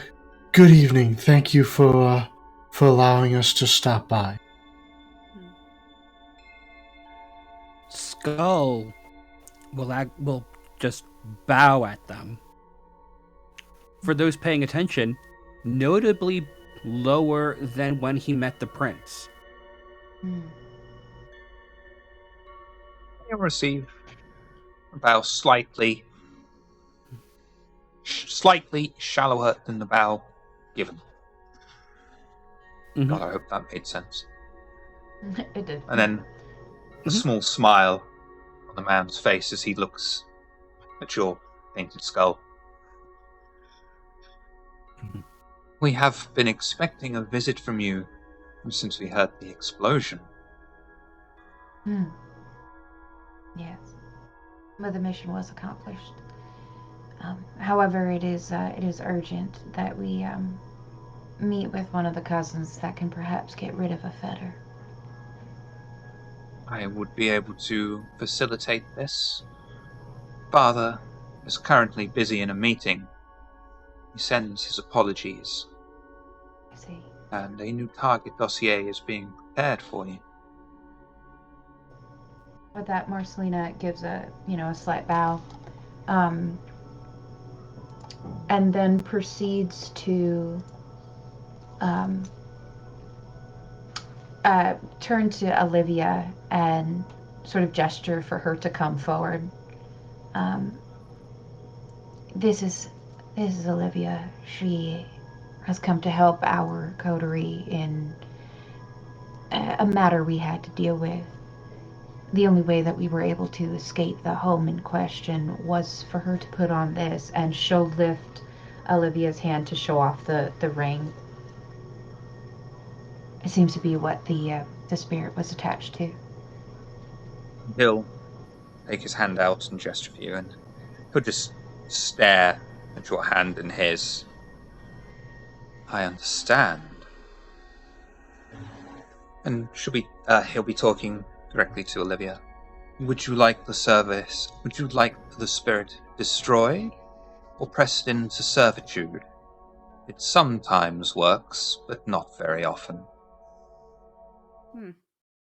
She seemed quite disagreeable. We shall destroy it, then. Yes, destruction seems more likely. As you wish. May I? If I take it off, I believe things will go badly. Oh, I can assure you, we are very well protected against spirits here. At this, Marcelina smiles in a way that's almost like cruel and twisted, because she knows the things that her family can do to spirits. And she'll nod at Olivia, almost like encouraging her. Go ahead, you're safe to take it off. Okay. She'll remove the ring. And you are quite safe. She'll toss it over. I'll take the ring, studying it over and over. We shall destroy it tonight. Consider it a boon. And remember that the Hecata are more than willing to accommodate even the Camarilla. Much noted. Thank you. Is there anything else, cousin? Yes, can we take a little walk? I'll be right back, y'all. And she'll walk with him a little further on. And she'll lean kind of into him, very much in that familiar way that all the Hecata have with each other. And say, do you know who the sorry, rewind what I'm gonna say. Okay. It seems that the owner of this was kindred. Yes. Yes, the ghost itself was his wife. Yes. Someone he was beating on. Yes. Do you happen to know which kindred and if he's still alive? Yes. Would you mind telling me? Are you sure you wish to know? Oh, I must. Yes, please tell me. This is, or was, the property of Varaxin. Oh my. That's quite dramatic. Good to know. The others would see the kind of closeness she has with her cousin, and her kind of like draping an arm on them, and them almost giggling like little kids at each other. And she says, oh, well, I'm so happy you told me. Thank you so much. I have a question. Do you happen to know anything about mirrors? In what regard? Well, you see, when we were at this house, the ghost came from the mirror. And what held it in place, I guess, was this ring. Now, I'm just curious, because a friend of mine has a mirror. And I was just wondering if things can be trapped or, contained within. You just have this look of frozen terror on his face. Are you referring to the prince and their mirror? Shh, don't quiet down now. Don't get excited. I'm just curious. Because if we've seen this similar thing happened in this house, connected to a ring that has to do with Varaxin. You don't think that's a bit troubling? It's only a trouble if you displease the prince. You will notice that we do not have one of these mirrors. Nor do we wish to have one. Whatever it is that supposedly powers these mirrors is something beyond us. Okay, good to know. I'm just trying to keep us and myself safe. Let Father know I'll be back. I might have information for him. Of course, cousin. It's always a pleasure to see you. And a pleasure to see you, darling. And she gives a little smile before she kind of does a little finger wave and goes back to the coterie. Right, well, that's going to be destroyed, no problem for us. That'll be that. Anything else that we need to do?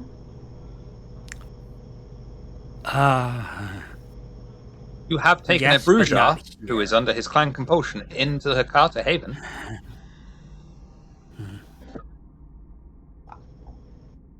Marcelina doesn't know what that means. I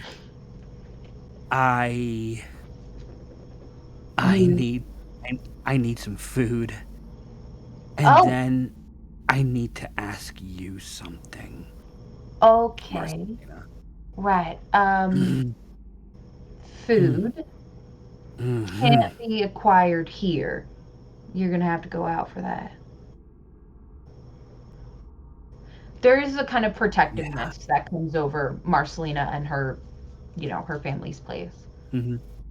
No, that makes sense. That's why I'm saying what I need instead of just trying to find it. All right, so then let's go. Let's go. We can talk later. And she kind of ushers everybody out of the haven, outside onto the streets. All right then. Well, that went swimmingly. Thank you all so very much. I will be in contact with you, I believe, when I have more information. Varaxin is going to keep us very busy, it seems. Oh, good. I love to hear it. I'll probably send you a message or two later on, Olivia. Interesting thing about that ring. Oh. Okay. Yeah, I mean, do you gotta go right now, or could I bend your ear? No, I have a moment. Oh, good. You see, and Marcelina will draw closer to her, so that she's not like yelling across the street at her, but just so that and she'll say to her, "Did you know that ring used to be Varaxin's?" Oh. Uh-huh. I did not. Yeah. Apparently it belonged to him. It's not gonna cause any issues now if my family destroys it. No, I can't imagine it would. He has asked for us to get rid of what was in that house. And we have done that. Okay, good. Well, I just wanted to let you know that that's who it formerly belonged to. So I guess that lady was his wife. Maybe that's why she thought you were the husband.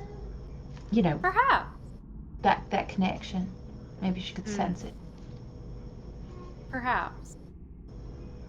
Marcelina is like reading her as she's having this conversation. Good luck reading a Malkavian. Yeah. She's attempting it. Yeah. And at this juncture, we'll take a break. Olivia will be wandering off into the streets, finding probably her own haven. Sadly, Ms. Sherbrooke will not be joining us for the rest of the session. That's the way it goes, but thank you very much for coming. Before we go, Olivia, who are you? What do you do? Do you do things? Let's find out. Yes, Phoebe at Sherbrooke Waters on all things, and I've been playing Olivia the Malkavian. I do things. I stream Mondays. I do a murder mystery Mondays on my channel, and I also am part of a V5 Dark Ages game on Friday mornings, my time, on Zeit_Poltergeist's channel. That's Thursday evenings to the west. Yeah, time zones. I've got to finally learn them at some point. But thank you very much for coming, and hopefully we'll see you next Thank you week. for having me. Yeah. So glad that you were with us. And we'll be right back.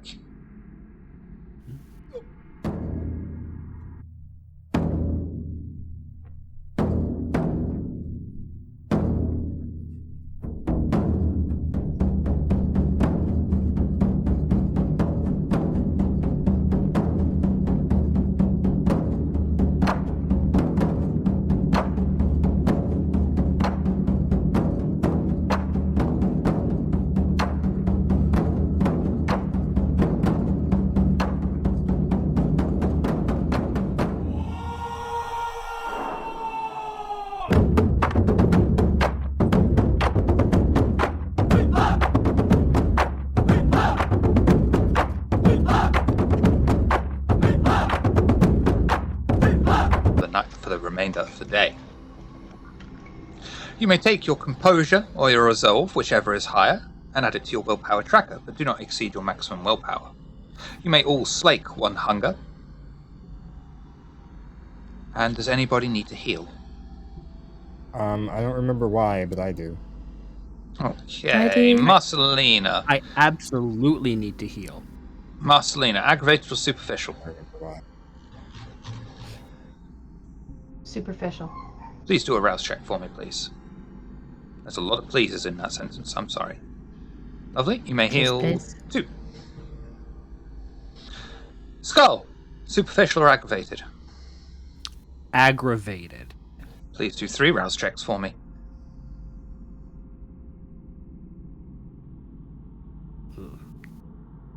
You gain 2 hunger, but you may heal 1 aggravated. Violet. I have aggravated or superficial? superficial, but I have fast healer. What is fast So healer? that means you automatically mend 1 superficial. Hang on. Damage when you rouse the blood upon waking. Oh, sorry, automatically. Wonderful. Okay. Oh. Yeah. That's Wonderful. That sounds like something from Bully's unofficial player's guide. Now available on the Very Storyteller's Vault for the cheap price of $4.99. It's such a good buy. Why have you got your hand up, Elias? I would like to heal. Oh, well, go on then. Aggravated or superficial? Superficial. Please do a rouse check. It's from when Violet violently handled me. All right, we didn't want your life Oh, story. yeah, I dragged you out. Look. She just wanted to give you a really tight hug with her teeth. She didn't use her teeth. It was just her grip. She's so strong. Solomon. What Elias is well. Jay storyteller. Aggravated or superficial? Superficial storyteller.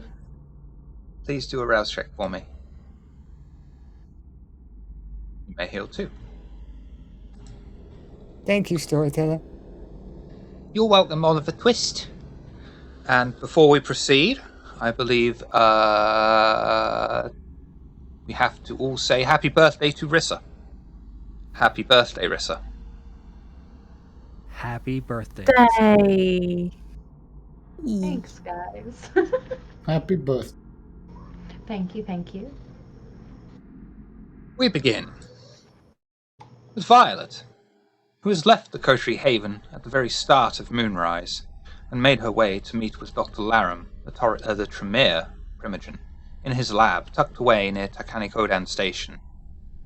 Formalities of greeting a Primogen aside, Violet sits across the Tremere's desk, who seems to sit back, relaxed in her presence. Good evening, Violet. I trust that you are well. I've been better. Violet, I understand you are a friend of the Camarilla, and a friend of the Tremere not just by extension, but by choice. As such, I feel we have something of a kinship, and I must warn you about something. Go ahead. In your coterie you have a salubri. They are rare these nights. Do you know why?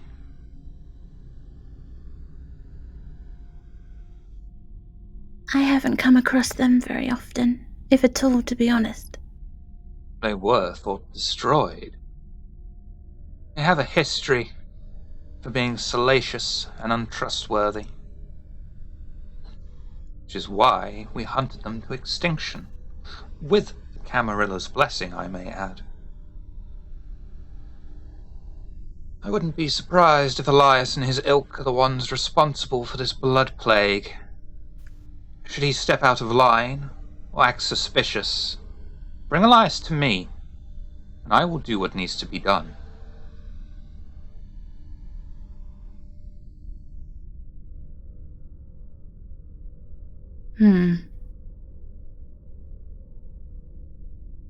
And what do I get for this? Be protecting the Camarilla, the Masquerade, and all of our kind. I am sure you'll be owed a great boon, not from me, but from the inner circle itself.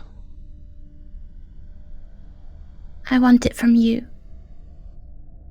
As you wish.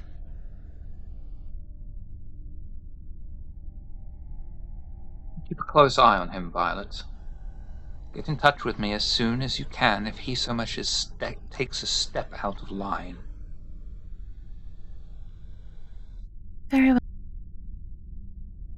You can get me a sample of his vitae. I'd like to examine it and see if he carries the rot within his veins. Tasted of him? Have you noticed any symptoms?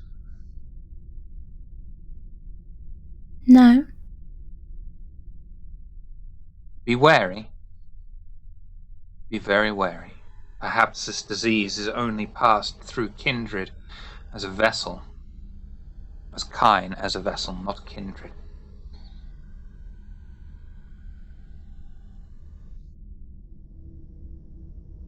All right.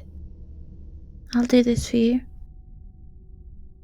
You do it not just for me, but for the entire Camarilla. May I ask something? Of course.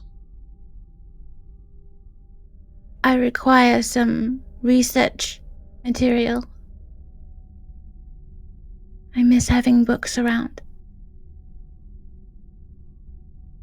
What could I provide for you? Books on spirits. Anything in particular? Anything you have. Everything you have. I'll take it all.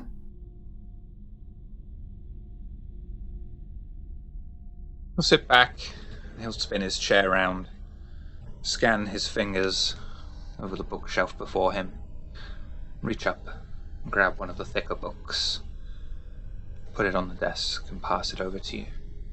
You'll find this is a basic understanding of what we can of spirits.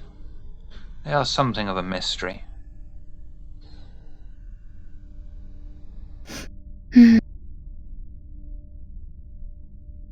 Thank you. Consider And I it also free. have more questions. I am at your disposal. Once I finish this book, I may return for more. Knowledge should not be coveted just to the Tremere, but to their friends as well. We shared a library. It was glorious. I am sorry for your loss. The plan Not itself. lost. Is he not? Not yet. What do you know, Violet?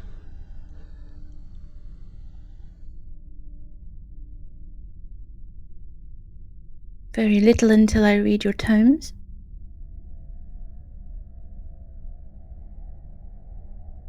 You wish to know about kindred, and whether or not they can turn to the spirit world? Oh, I know they can. I've met one. A very, very rare occurrence. To my knowledge, there has only ever been one that has achieved this. You see, when a kindred is embraced, their soul is shattered. Where it goes, we are unsure. Only those with the Hakata have been able to make communication back. Thank you. Thank you. Keep safe tonight. You as well.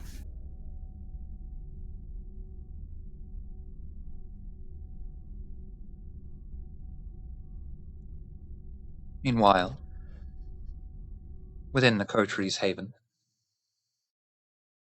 could you all rouse check for me, please, to awaken for the night?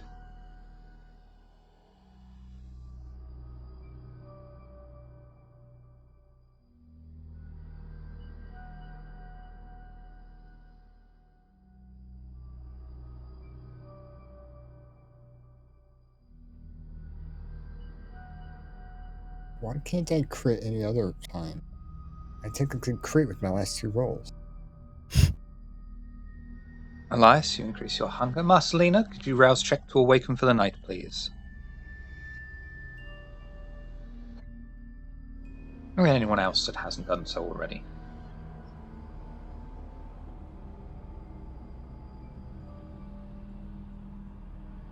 I'm already up, aren't I?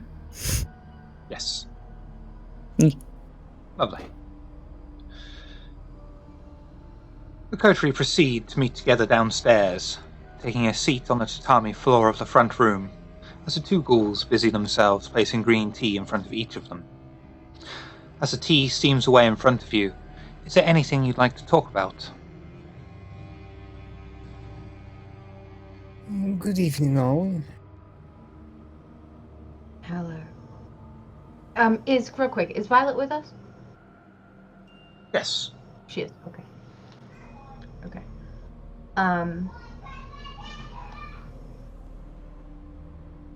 How are you doing this fine evening, Stephen? I'm doing quite well. I have a few things I'd like to maybe sort out with some input from you all before I attempt to acquire it, but go ahead, Marceline.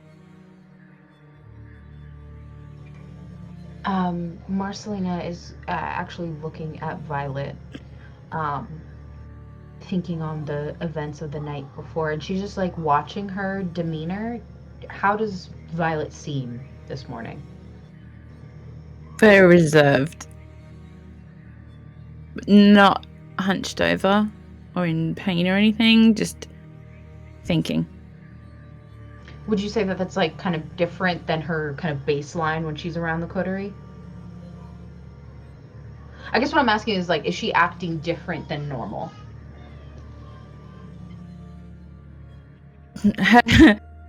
Her normal is very smiley and warm and friendly, but the coterie haven't really seen her be like that since she's been here, so this is probably quite reserved is normal for what you guys have seen.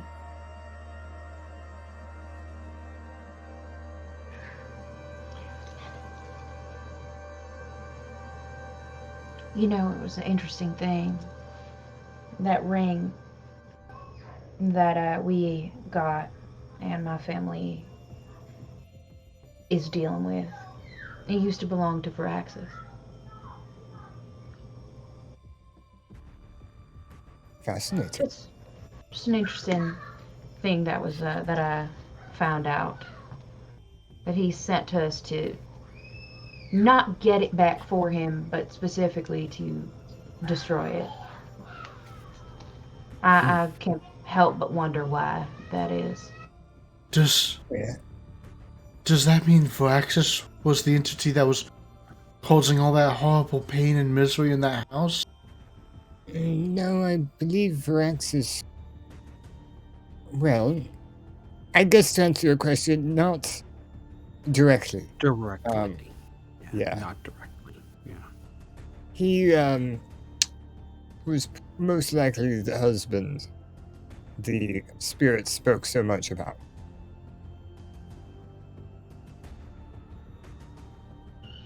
I am less concerned about the harm and suffering that was caused. That can't be changed. More so, I am curious as to why our coterie specifically. Was this a test run? See if we could be trusted? You know? Well, optimistically, it's because we've been getting shit done. However, it's never that simple. Yes, Not in the tower. Do you think he would have predicted us figuring out all that we did, or do you think Oh, we would have absolutely not. That's information, and information is valuable. Yes, but I don't It's hard think to that- say. Yes. He's Malkavian. Knowing a Malkavian's motives are That's true. difficult. I mean, if he tries to screw us, we can always, just call him that in Elysium, see what happens. It's just an interesting thing, I guess. I mean, it could be the fact that he knew that I come from the family I do and thought maybe we'd have an easier time. Just strange that he didn't come and do it himself. Would have been easiest for him if you think about it. Go in, grab the Well, ring, put it on.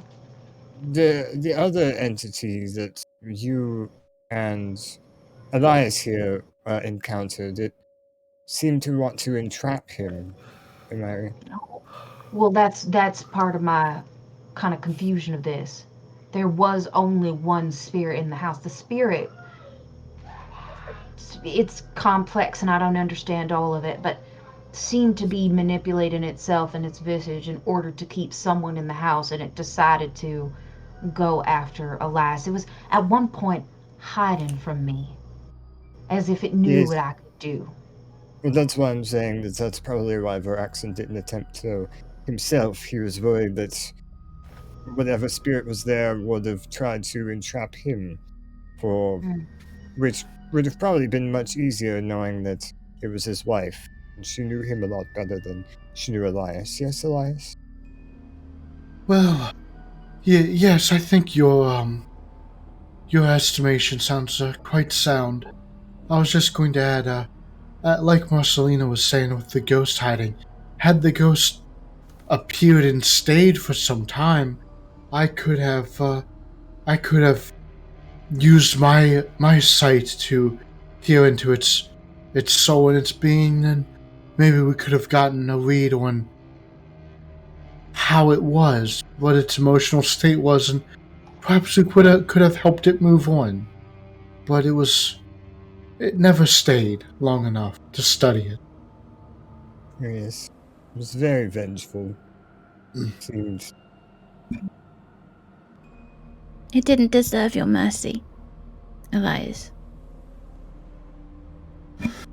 But it seemed like that spirit suffered so much. You don't think the spirit would have deserved mercy? No. It It's hurt strange. both you and me. Exactly. It did. It's these spirits, right? I'm not sure. Maybe I'll have to do some research, ask some of my cousins, but it's strange to me that it appeared to the other group as what it was, his wife, but very specifically showed itself to Elias as someone of his past and someone of Violet's. Yes, I don't understand why the spirit did that. It does seem malicious to have done that to myself and Violet. I still wish we could have given the spirit mercy, but perhaps you're right. Perhaps it was a malicious spirit. I mean, more than anything, it was a neglected one in life and in death. Yes, Its goal was to keep people in the house, right? That's why it was targeting you both. You have people that connect you, people that it can use. You have regrets it can use. Yes. Violet, if I'm not mistaken, the voices you've been hearing were before we entered the house. So, while the spirit may have used that, I think the reason why it showed itself to our half of the group was that Olivia was also a fellow Malkavian. Probably felt some kind of connection to Varaxon. Whereas for you all, it showed you and spoke to you with things you wanted to hear and see.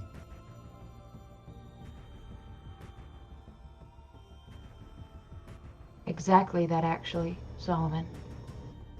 Elias, you carry guilt, regret over the action that you took against your friend. And I don't know the whole details of your past, Violet, but clearly it spoke to you in a voice of somebody who you miss greatly. And you blame yourself for. Do you blame yourself, Violet?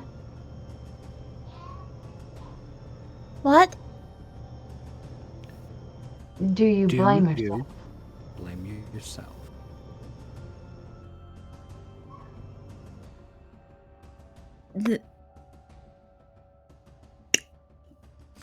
That's private. All right. Don't be sad. I'm just trying to understand, connect the dots. That's all. We don't have to pry any further. But I would say this, Violet. Be careful with that mirror in your room. Given what we saw last night, those voices you're hearing. It's just from a flea market. I don't believe her at all. But I just nod. Okay. Yeah. Skull is too hungry for tact. I am Jack's complete lack of belief. Well, on a more upbeat note, apart from spirits and dread and misery, and lies. Yes. I was going to specifically ask Marcelina because of your connection with your family, but this question is also open to anyone else. Elias, you might want to close your ears. I know you are quite squeamish. For my earmuffs, child. Yes, for my work with that I've spoken about before, I've realized I might be in the market for more material. It does not have to be living. I actually prefer it probably. It's a lot easier to deal with material that isn't living. And I know that your family deals with making things unalive or all sorts of final things, dead. yes. Yes. So I wasn't sure what ideas you all had. Oh, well. I can speak to some cousins or to father, find out if there's anything they're not using or wouldn't mind sharing. Yes, it doesn't have to be anything special. Or look, if somebody in my arena goes in there and manages to walk out or be taken out horizontally or just get punched in the face until they have a completely different non-face looking face. Actually, I wanted to speak to you, Skull, about your arena as well. Okay. If I'm remembering Great. correctly, it's a very welcoming place for people of our kind and things that should probably not be seen in public. Well, they aren't seen in public. They are seen behind closed doors. Exactly, and that's the important part. My new creation. I need to preferably test it, and I'd rather not do that in the field, as I do not want it to fail spectacularly when we need it most. Of course, I'd Or let preach you. the masquerade at least. Yes, right, exactly. And I thought, yes, go ahead. Are you asking me if you can test your giant, terrible, monstrous flesh creature in my arena? When you put it so bluntly, yes, that is what I'm asking. I can let you inspect him, see if it's a fair fight. Nah, fuck that. Sight unseen. We're doing it. This is great. No bad news can possibly come with it from this whatsoever. Out of character, just think of the revenue you can generate with that title fight. Like, visions of dollar signs and boons are dancing in Skull's head, and this is the first time tonight that he hasn't looked like an agitated mess. And because he's at Hunger 4. He's pretty fucking hungry. Hey, Elias, do you want to use power? No. At the moment, I don't think Elias has a reason to use a power. If someone needs healing or support, then perhaps they could petition Elias. Oh, really? But at the moment, he doesn't. Oh, shit. Holy fuck you. Elias would answer the door. Fuck me. God damn it. You answer the door and you see standing on the doorstep a young-looking woman dressed in a yukata. She folds up her fan and gives you a small bow. Konbanwa, watashi wa Hana. I am looking for Solomon-san. May I speak with him, please? Yes, of course. Please come in. She'll come into the house and she'll leave her wooden shoes on a little nook before taking a pair of guest shoes with hedgehogs embroidered upon them, walk into the front room on the tatami floor. I lead her to Solomon. Solomon, your friend is here to see you. My friend? Solomon-san? I am Solomon, yes. She gives you Skull a will deep look bow. Yeah. Oh, sorry. Look. That's it. Skull looks at her, looks back at Solomon. Who's the chick in the bathrobe?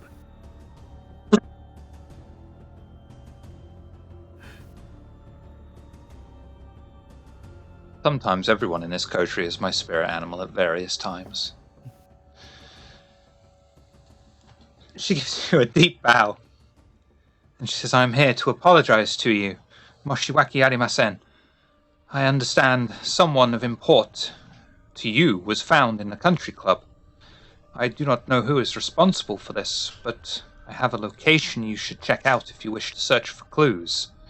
I believe there is something happening that I am unable to fully investigate without arousing the suspicions of too many people. You should be careful, though. I am sure if there is anything there you can handle it, but never hurts to be prepared. I actually completely forgot about Lewis. We never made sure that he properly got back to... Where were we sending him again? That's not true. Marcelina, before we had left the I know. establishment, had set up the trade, so to speak. So right. He is actually, if I recall correctly, he's at the warehouse right now. Oh, excellent. probably sat in a corner rocking back and forth saying, "Pineapples, pineapples, pineapples." Yes, I should have gone and made sure he was alright, also that I didn't eat him. I'm sorry, miss, what was the address you And were going to give? she relayed the address of a place in Yachio in the middle of the countryside.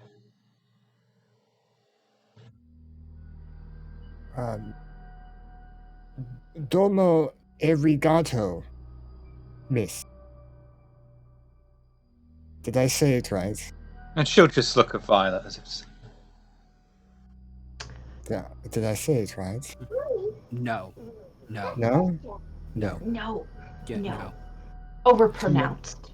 Overpronounced, got it. Also too American. No. I'm saying you overpronounced. That's why I didn't sound right. Right. Also, I noticed the American was not on purpose. Yeah, Skull looks back at Sullivan, just shakes his head, looks back at the girl. Domo arigato. "Oh, itashimashite." And unless anyone wants to quiz her on anything, she'll give a deep bow. "Matane, Violet-chan." And she will leave.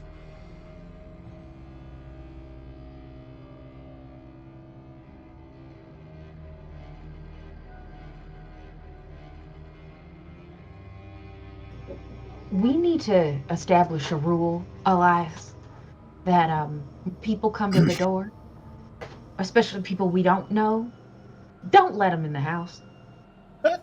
Well, yes, of course, Marcelina. If someone comes to the house and they say they're a stranger, I won't let them in. But clearly, she was a friend of Solomon. She asked for him. No, Skull. Elias, she asked for him. She didn't say she knew him. She just said she had a message she wanted to relay. That's all. Skull is out of fucks to give. He'll go to Elias's and it, out of character if this is okay, he will put his hand on Elias's neck. Not squeezing, it's just going to be right there. Is that okay? Oh, out of character. I am asking for yeah, consent. out of character. That's fine. Okay. They'll put his hand. Stop trusting literally everyone sight unseen. Elias would smile and say, Skull, would you kindly let go, please? Skull, I Thank think it's you. time to take a walk. Yes, I believe maybe snacks are in order. Yes, Marcelino will actually kind of like grab him by the back of his jacket and give it like a twice tug before she lets go and walks out. He'll walk out also.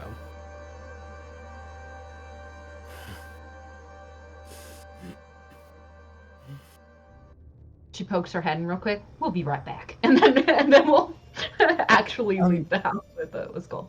Elias, I know I'm asking a lot of people tonight. I'm able to create lapses in memory, but not large ones. At least yet. This whole Louise territory, from what he spoke about, he knows much more than he should for who he is. And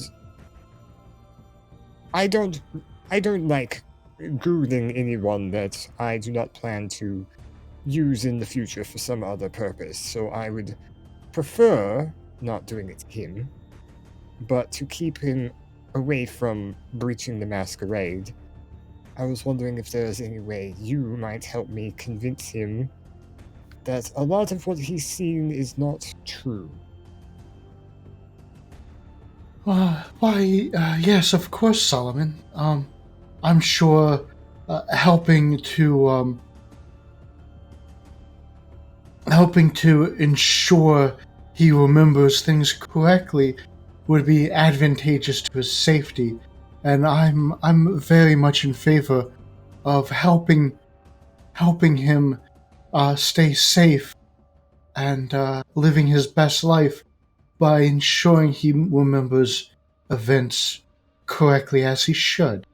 Great. Thank you so much. The whole Second Inquisition thing, I was working towards getting better abilities for manipulating memory, but I prioritized my physical abilities faster. So this is of great importance to me. Thank you so much. Yes, of course. I'm always willing to help my friends and fellows find non-violent solutions. Yes, very non-violent with this one. He's in way over his head, as am I. But that's another for another time. Yes, I'd be more than happy to help you with that. The kind minds are very malleable, and it's very useful to be able to help keep them safe. Yes, it's so true. He's such an idiot. I don't know why he came all this way. Yeah, perhaps he can just remember this as a fun little vacation, and we can get him sent home. It is quite a beautiful country. He will have loved his. It is, and I think I'm sure he will remember calling you about and discussing how excited he was about visiting Akihabara. You know, I'm starting to wish this is how I remembered it going down, and not him just randomly showing up. I appreciate this, Elias. Where Yes, would of Solomon course. have gone in Akihabara that's of particular interest to him, I wonder? I didn't even think about that. Oh no, I meant he was in Akihabara and he called Solomon to tell him about. I know, there's just a giant robot statue in Akihabara. Oh yeah, okay, gotcha. It's somewhere, whatever. I knew what you meant. Diver City, Gundam cafes in Akihabara. Dad. Every time. Oh. And the one that moves is in Yokohama. No, I don't need to buy a motorcycle. It's not a Transformer, it's a Gundam. Jesus. What kind of weeb are you? Not a very good one, apparently. Apparently not. Marcelina and Skull out on the hunt, unless Violet has anything she wishes to do in the Haven, or interact with anyone in the Haven. Violet would go up to her room and start reading in front of the mirror. Purposefully in front of the mirror, reading. You have a sound effect for that, but I didn't have it ready, I'm afraid.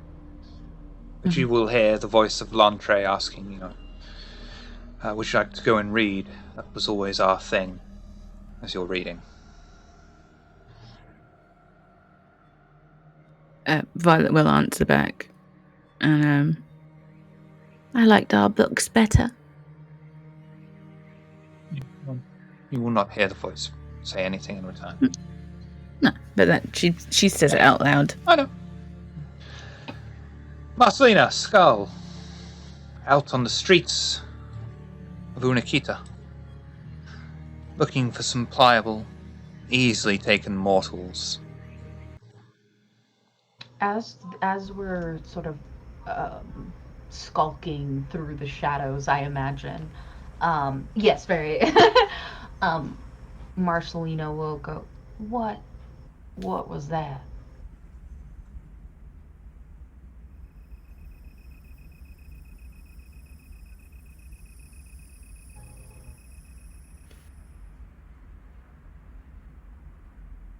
I was fucking useless last night.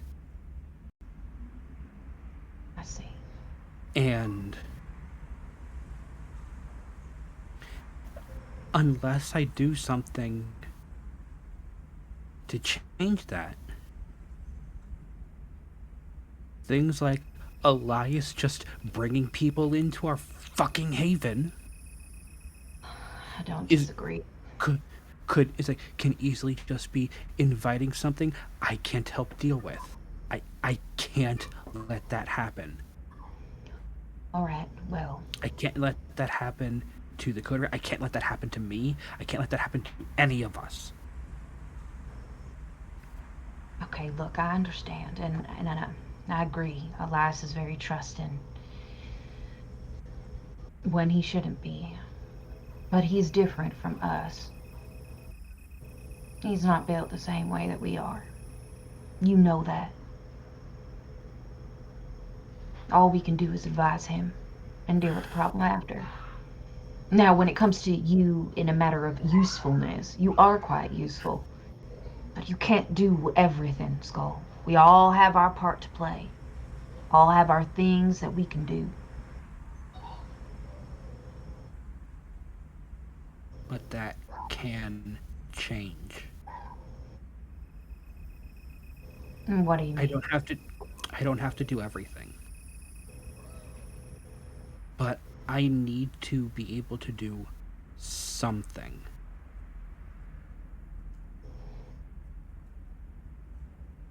And I don't just mean like obviously I'm fast and I can punch things. And that's obviously got its uses. It's come in handy numerous times since we all have joined together.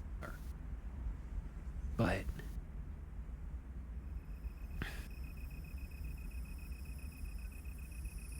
I don't want to be completely useless. I need to be able to do something.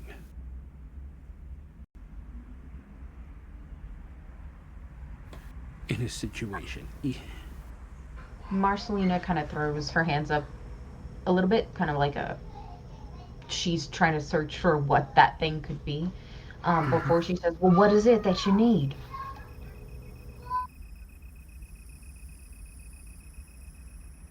I'm thinking I need something that you can give me.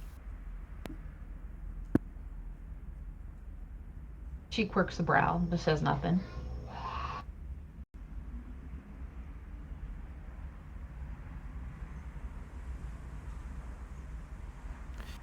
I need to be able to tap into the oblivion.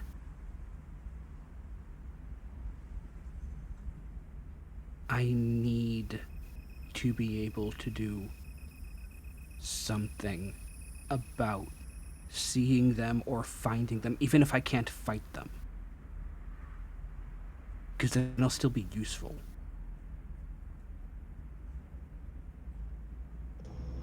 Right.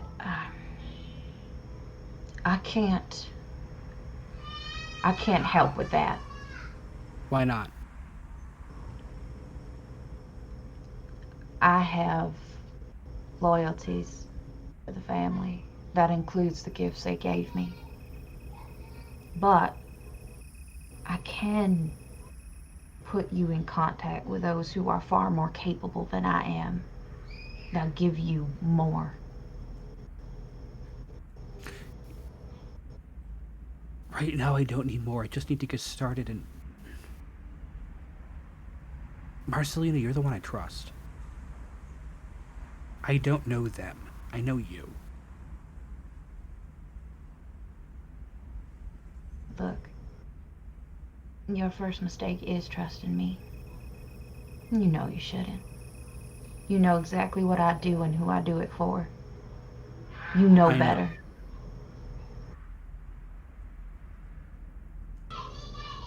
I've presented you with an option. That's the best I can do for you. But more than anything, you have to understand that you're not useless. That's where we have to start. Not useless. You do serve a purpose.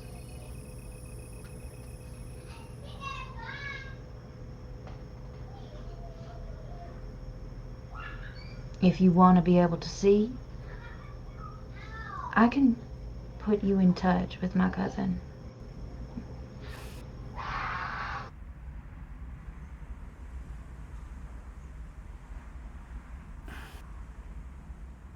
All right. All right. I think you need to eat first. Oh, I absolutely need to eat first. Abso-fucking-lutely. We can't do anything until you get that settled, because what happened in the house cannot happen again. Look, it's nice here, where we're at, but I don't trust a single soul here, and they're all out for our deaths. I need you operating on all cylinders. You cannot operate this way. Do you understand me? I'd have gone hunting last night if I hadn't been so close to dawn.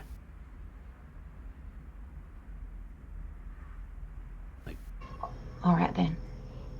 You grab some food. I'm gonna head back to the Haven. And I have some things I need to discuss with Violet. Something's weird about what's going on with her. Yeah, no shit. I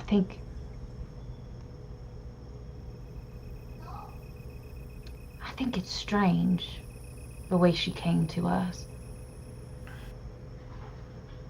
She's so closely aligned with the Camarilla. I mean, I'm aligned with the Camarilla, but... Nah, it's not the same though. But, yeah, the former Archon is not the same. You're right. Right, so I'm just a little concerned. And it seems to be doing a great deal of a number on her head. Oh, good. I'm glad that the fact that when we had a Malkavian here, the Malkavian was behaving in a more sane manner than Violet was. Yeah, glad I wasn't the only one who noticed that. No, I thought it was pretty obvious. So I'm gonna go have a conversation with her. You go eat, you meet us back at the Haven. Let's get down to business, alright? Alright. Marcelina will clasp his shoulder and squeeze it. And then she'll head back to the Haven.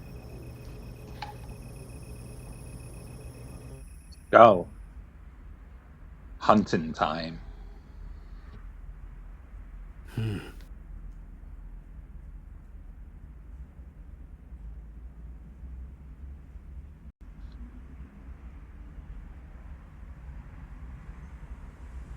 I know you're not particularly fussed about the kind of prey you're after, so finding someone suitable is not an issue.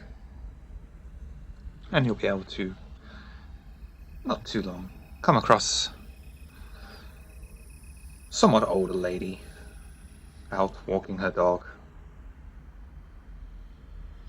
As is style in Japan, she's just keeping her head down, looking at the road, paying attention to her Shiba Inu.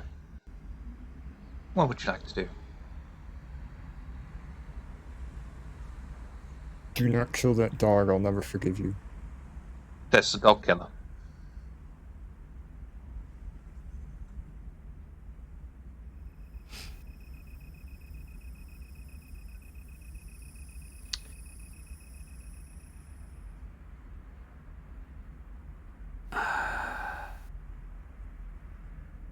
There's plenty of alleyways, by the way, dark corners and empty roads devoid of people.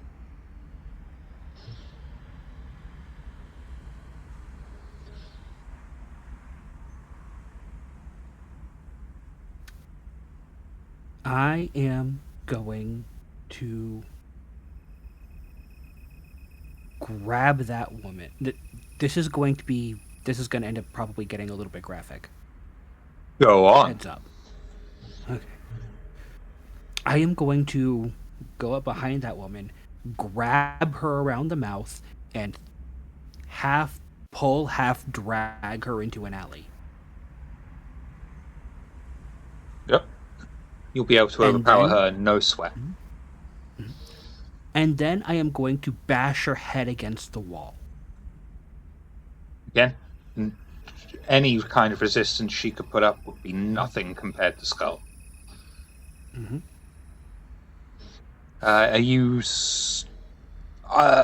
how much force are you using here? Enough to knock out, or worse? I am looking for worse. Because Okay. I am going to take her up on that offer to learn Oblivion from someone else. And I need something empty before I do that. And it doesn't get any emptier than the dead.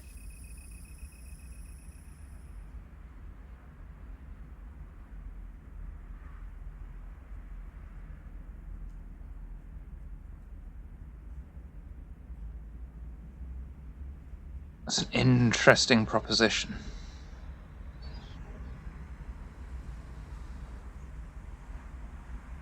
Do your feeling roll for me. Okay.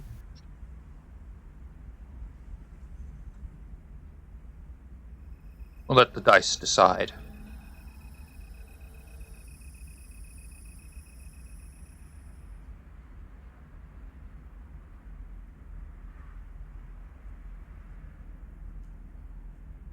Oh, it doesn't look like you have a pre-made feeding roll. What's your predator type?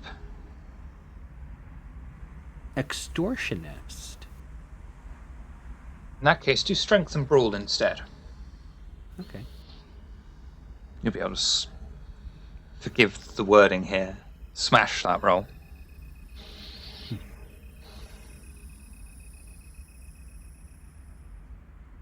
Sticking with it, or would you like to re-roll anything?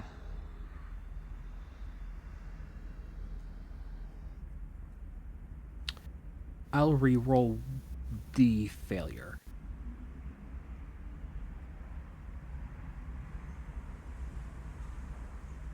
Perfect. Skull smashes the woman's head against the wall. He hears the familiar crunch of bone breaking against brick, extends all four of his fangs, and before she slips away, sinks them deep into her skin, piercing blood vessels and flesh, and begins to drink deeply from her. How much vitae would you like to take? I know I've killed this woman, so I'm going to make that death mean something. I'm taking everything.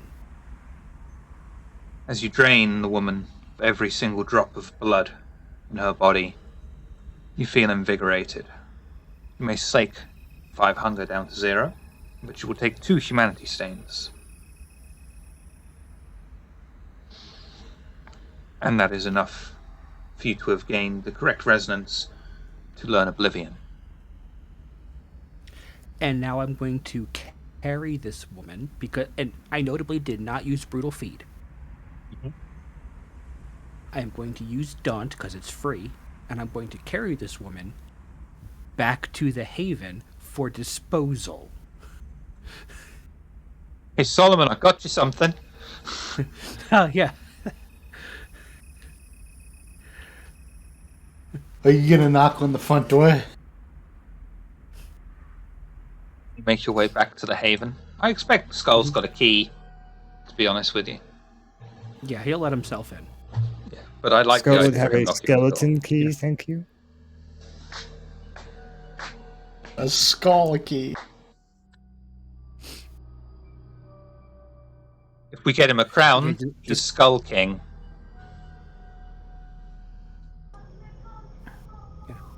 Just carrying her like this, as he just carefully opens the door and uses his foot to close it behind him. Oh, don't need to worry about the head, do we? Oh well.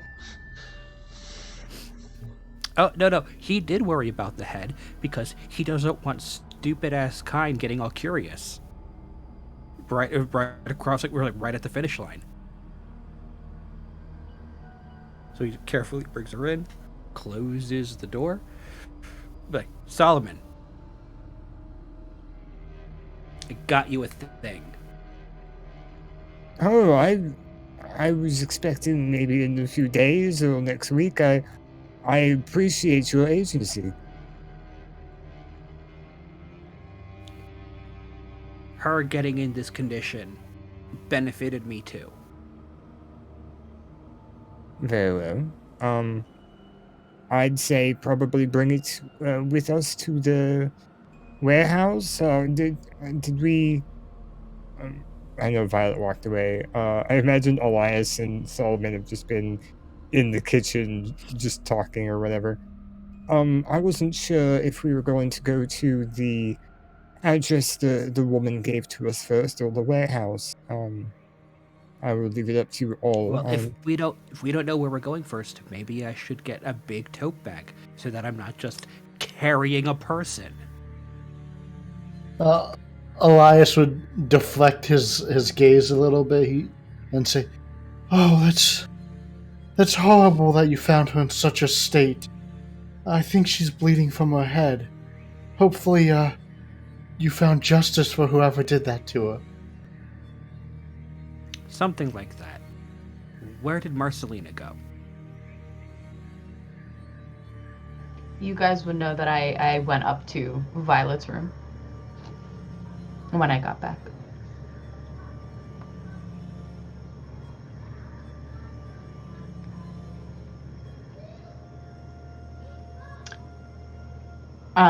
With that being said, Yeah, if they relayed that news to him, he'll just go upstairs, he'll grab a big bag, and he'll busy himself putting the woman in the bag, closing it up, and then just waiting outside Violet's room.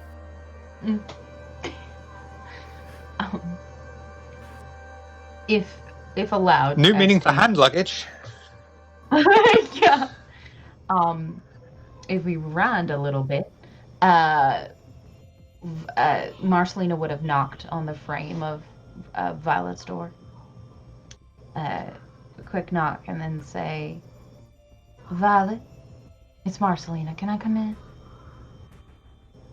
One moment. I cover up the mirror before I open the door.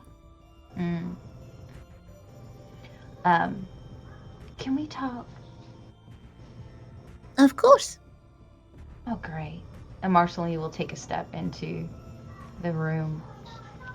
And then she won't sit down or anything like that. She'll just kind of post up against the wall. And her eyes will, I think, immediately go to the standing, covered mirror because she's already seen it the one time. So she just kind of goes, looks at it, looks at Violet. And does Violet have, like, the books she was reading out, like, on the floor or something? Yep. Okay. Doing a bit of light reading? I like reading. Oh, it's just useful. Knowledge is power. Always. You want to tell me what's going on?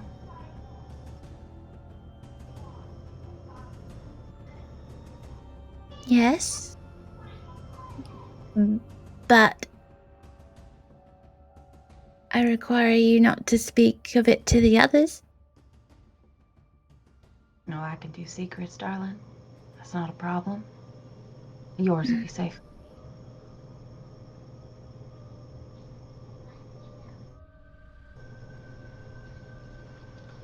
I've been thinking.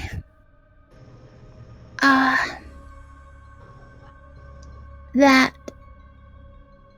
since you are very kind to me, and you have been, I appreciate it. I'd like to show my appreciation. Oh, well. It's always good to have friends. I figure, well, best be friends and enemies, right?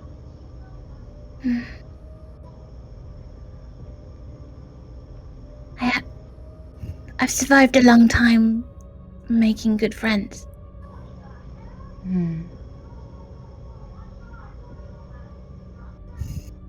How can I be a better friend to you, Violet?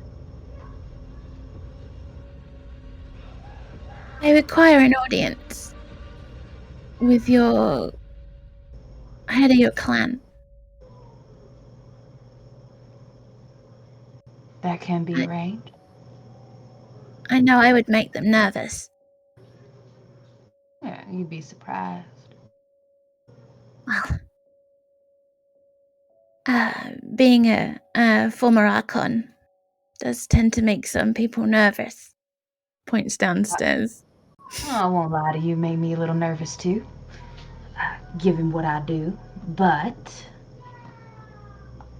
I think if we can come to a mutual benefit, I think that they'll have no hard time listening to you.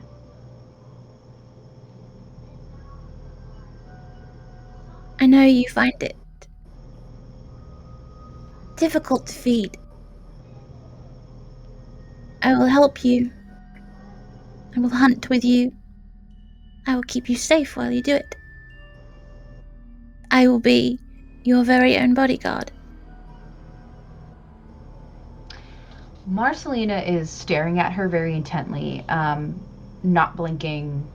It's almost shark-like in the way that she's now looking at Violet. Not in the sense of like she's gonna launch herself at Violet or anything, but just, you brought up feeding, and her mind, the wheels are turning of like, okay, this can definitely benefit me. Marcelina will nod and say, all that just for an audience? And back up with my own research.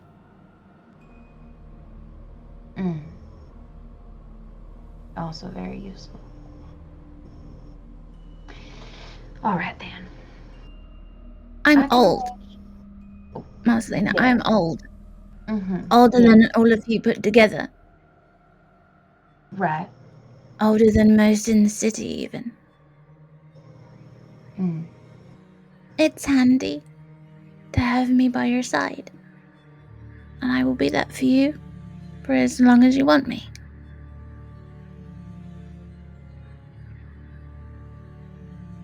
If you do this for me.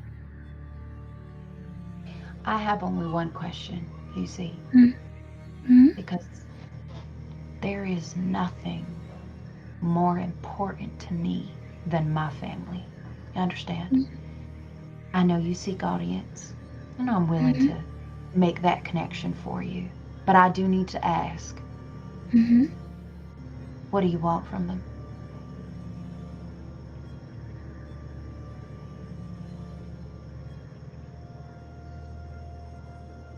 Assistance.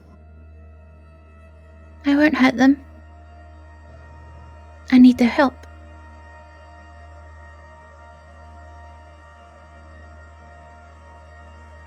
All right. In a very visible manner, she pulls out her phone and she sends a single text message to Father, directly to Father, saying,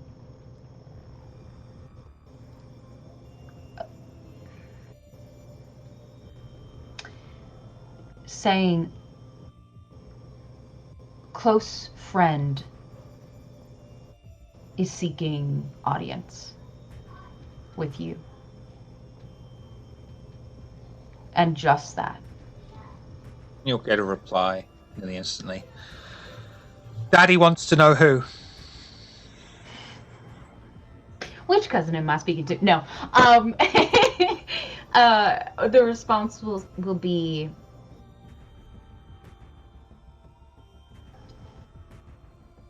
how do I say former Archon in a way that doesn't spike SI? And Oh yes, and you're using a phone. Thank you for that reminder. Yes.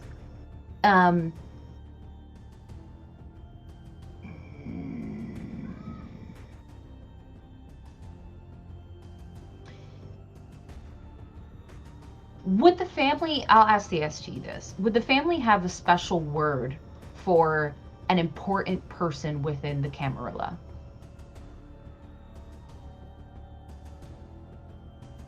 That's also suitable, obviously, for clandestine communication. Right. Yes. I mean, yeah, I have no idea what it could be off the top of my head. Lawgiver or... I mean, you could... Not even using the word, just like a former lawgiver or something. Would portray it and not rouse SI suspicions. So that's exactly what she'll send, because she doesn't want to also give names just in case, So, former law enforcer. And then just a single word reply of when. She'll look at Violet and say, "When would you like to see them?" Soon as possible. Please. She'll send back tonight.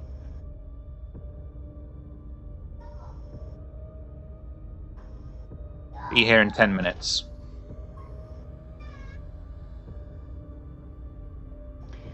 Marcelina nods, puts the phone away, looks at her and says, "Well, darling, go get your coat. We got a meeting to attend." Stands up and curtsies with a big smile. Thank you. I do what I can. There is a lingering look on the book itself. From my position, would I be able to see that it's like a tome of magical tome, or is it literally like a medical book? Do you know what I mean? Like, be able to discern. Well, is Violet trying to hide it away or anything? I'll not give a shit. Not from Marcelina, no. Then you'll either recognize a symbol or a title on it that it seems like an authentic book with actual information on spirits in it. Of course, though, it's nothing compared to what the Hakata have access to. But, yeah. So, in knowing that, does that ring any bells for me that this is a Tremere item? No. This is one of those books that anyone really could get if they just know the right person and what they're actually looking for. Okay. So with that, Marcelina will give her a little smile, a little wink, and proceed to open the door to see Skull standing there. It's rude to eavesdrop. I was standing across the hall. I wasn't listening. What the hell's in that bag?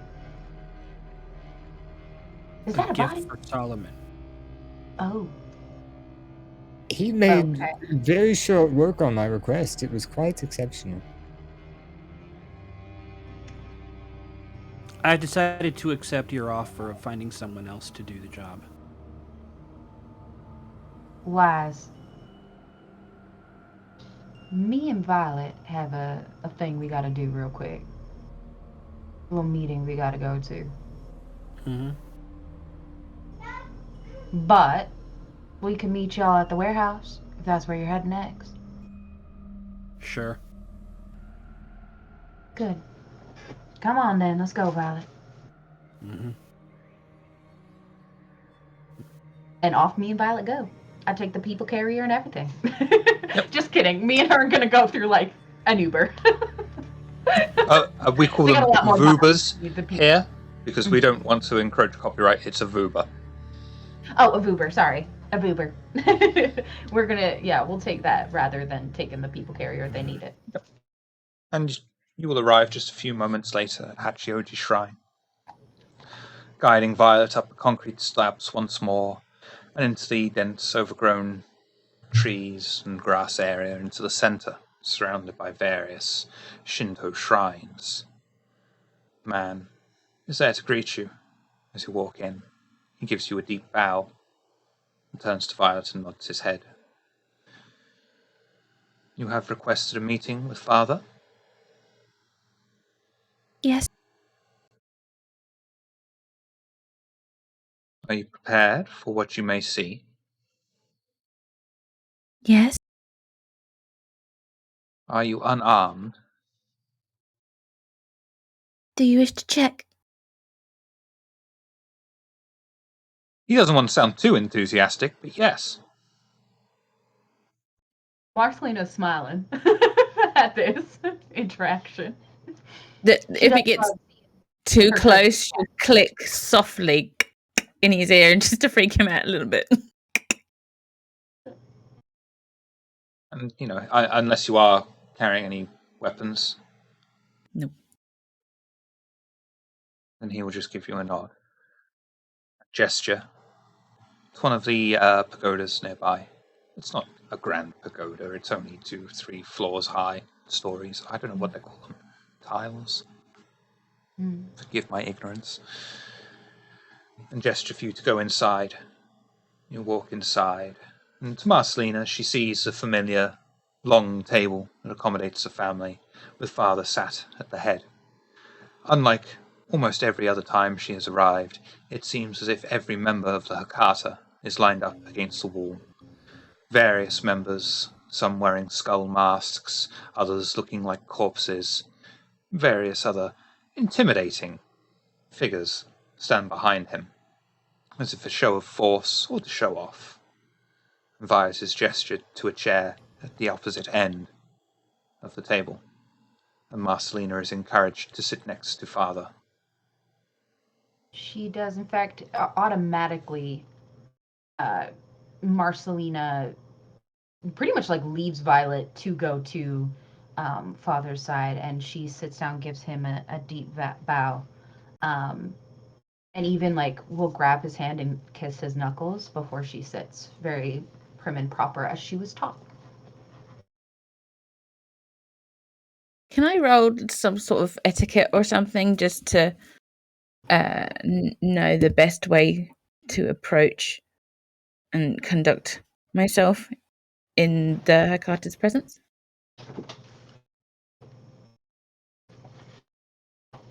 Your charisma, etiquette. It's not a particularly difficult role. If it would help her at all, I don't know if I would have to give her something for this, but Marcelina will, in a very like soft-spoken, not to seem like above him at all, will give just a very like brief sort of synopsis on Violet. Her being former Archon, that whole thing, and say she is of value to Marcelina. I'll let you have a +1 because I'm feeling generous. Yay. Oh, 2. Yeah. It wasn't a particularly difficult role, and you'll understand to sit and almost mirror Marcelina in her mannerisms. Mhm. The head of the family gives a small nod to Violet and turns to Marcelina first. This is the Archon you have spoken of? Yes. Her name is Violet. She seeks the family's knowledge. It is not given freely.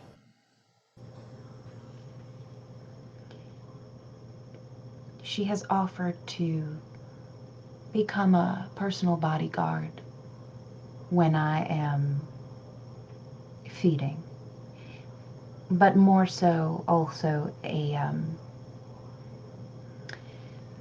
benefactor of sorts, given her connections for me, should I ever need help. An interesting way to perform a negotiation. Offer first before the request. Let us see if this request matches the offer. Marcelina will look at Violet, and there is a look in her eyes that I hope can come across of be smart about how you request this.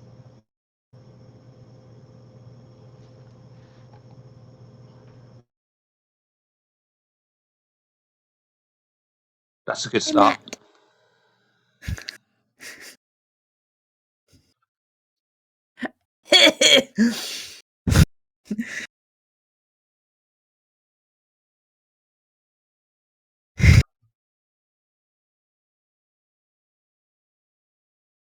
Before I left England, a member of your family assisted me in contacting a friend of mine.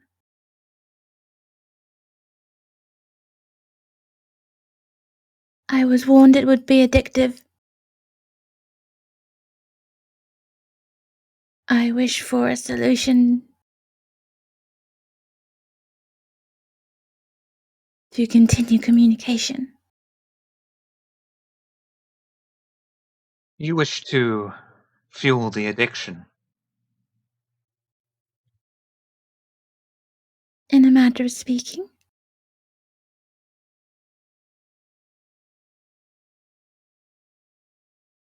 Tell us more. Who is this you wish to contact?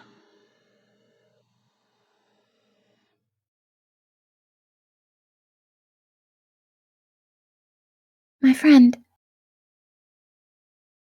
That is not specific. a kindred, Kindred that is no longer walking upon this plane. yes, How do you know he can be contacted? he has contacted me.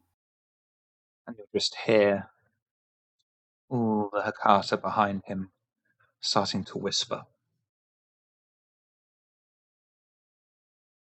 Oh, At really? that, Marcelina shoots a look at them.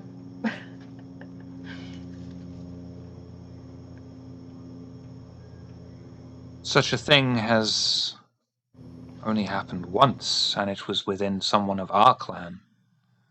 This person must have been greatly powerful to have transcended such a barrier.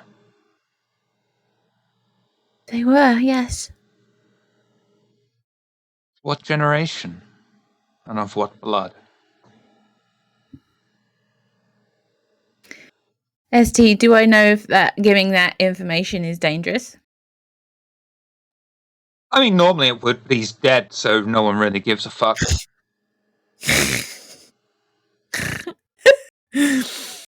Then I give it over. No, rude. God damn. I didn't kill it. Oh shit, I did. Yeah, you did. I do I it tell him. again. Why? I We're don't know living it it. offhand, Yeah. but Violet will. That is unlikely. His blood is extremely diluted, and his clan hardly famous for such deeds. And yet, I Do don't you know. have something important of his? Something that may tie him to this mortal plane?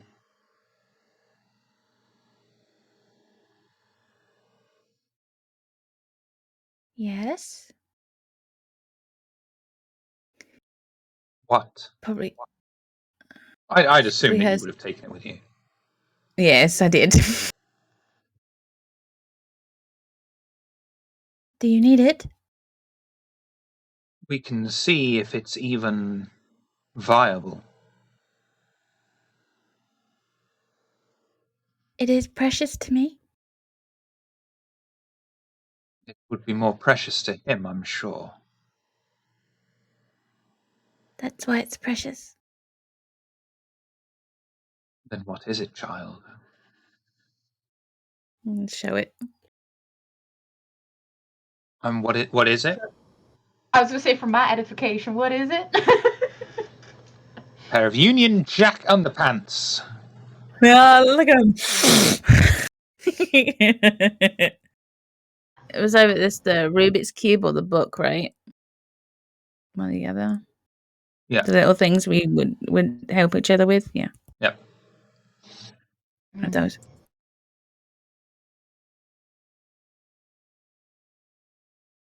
Are you sure?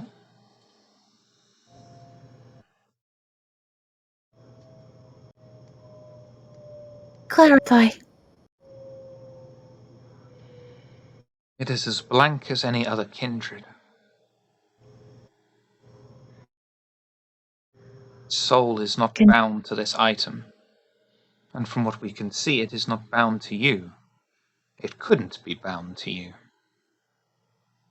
Why? We are dead already. The dead cannot cling to the other dead.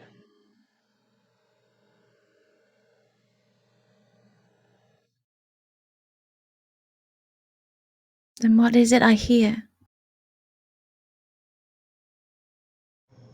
Perhaps you are going insane.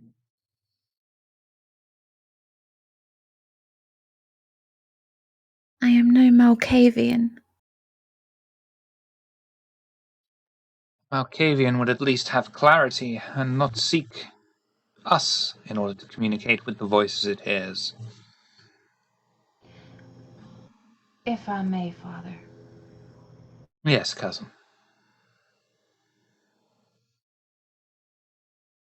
Violet, when did you start hearing the voice?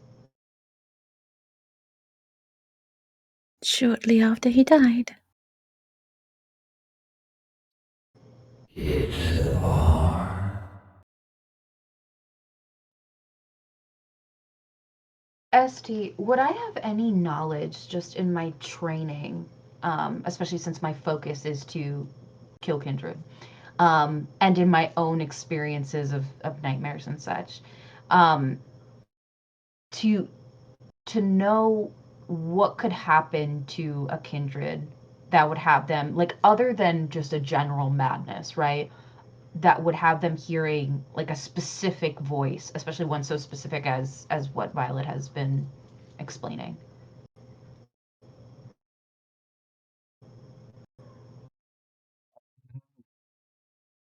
I think that's more of a psychology question than anything. Okay. You could roll intelligence and academics. I'd let you have intelligence and medicine, but either way, it's going to be an extremely difficult roll. I'm gonna try for intelligence and medicine. Okay, I'll have my sheet of compulsions on standby. Oh God, help me! All right. Messy crit, you kill everyone in this motherfucking room. Stop this! Don't say that. I will not be doing that. Please. Okay, hold on. Now, if I make it a little more specific of a question here, will that help? No, it won't. It might make it even harder, actually. Okay, then I don't want to make the roll. I don't Then have that don't many make the dice, roll. so I don't want to fuck this up, and I cannot kill my family. That goes against one of my convictions. Anyway, Marceline will say, Violet, if there was a spirit attached to these atoms, it would be clear as day for any one of us to be in here to be able to see a tether that connects the two. There isn't one. Is there anything in your possession, whether here or at home, that maybe is more powerful in allowing you to connect, that you've had since you were in London? I brought nothing with me. Other than my cricket bat. And a What? and pants. Some pets. Marcelina will kind of frown and look at Father.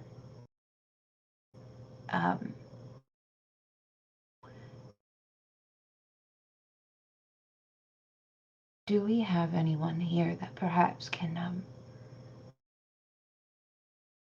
see into her? See if there's something wrong that is causing these audible hallucinations? There are rituals at looking at the details of the blood. If she is willing to submit some of her vitae to us.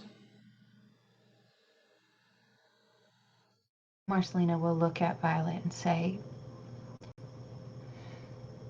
you will have answers. That much I can guarantee.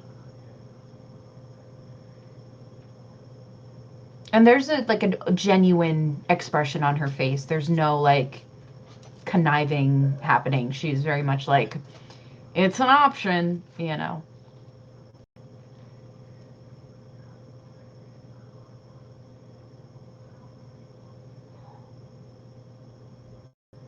Do you need to drink it? Not necessarily. But it will, of course, be tasted.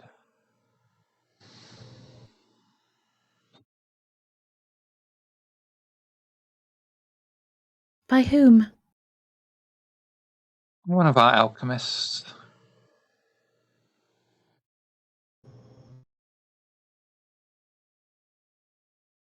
All right.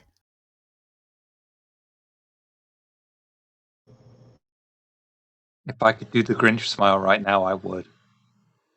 I know.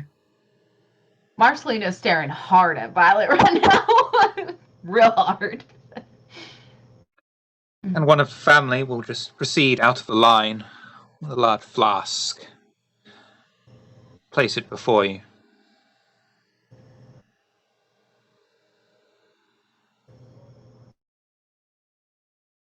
Bleed for us, child. I bite and pour in. Do a rouse check for me, please. Sign your death warrant. I mean, bleed into the flask. Yes, I know. Mm. Gain a hunger.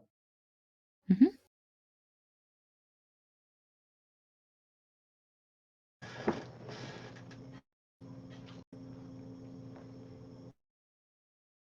We will analyze this as soon as possible. It shan't take too long. But it cannot be done and finished tonight. I'm sure you understand.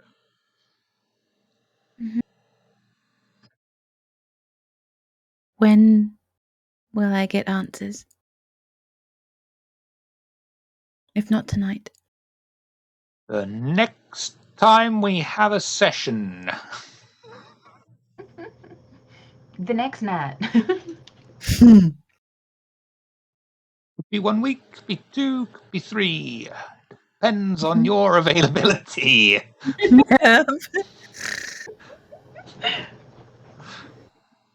I appreciate you speaking with me and helping me. It's our pleasure. Please. My friendship is very valuable, as I'm sure you know. I'm sure it is. And we appreciate you cooperating with us. Please, would you give us a moment with Cousin Marcelina alone? Of course. Thank you. Violet stands, curtsies, gives Marcelina a kiss on the cheek, and walks out.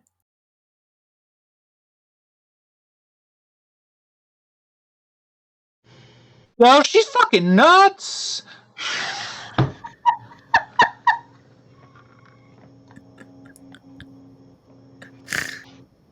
Marcelina, Yes. kindred are not able to become spirits. It is extremely rare. If they do become spirits, they have certainly not crossed the veil aside from one incident. And that was a very specific incident. Our souls leave our body when we are embraced. Where they go, we do not know. If Violet is hearing voices, it is not a spirit. I feared as much. We will stick with our word, and we shall analyze this vitae. She will be a valuable asset. And it seems that she is in mourning and easily manipulated. Yes.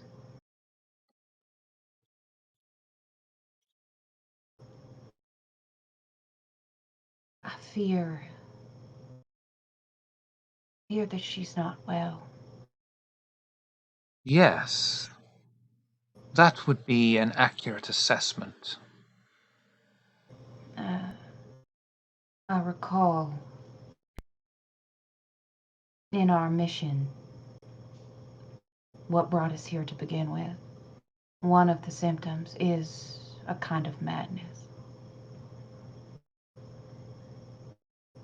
Could it be possible that she is a carrier? We will find out when we have completed our analysis of her vitae. All right. If we do discover that she is with this malady, what would you have us do?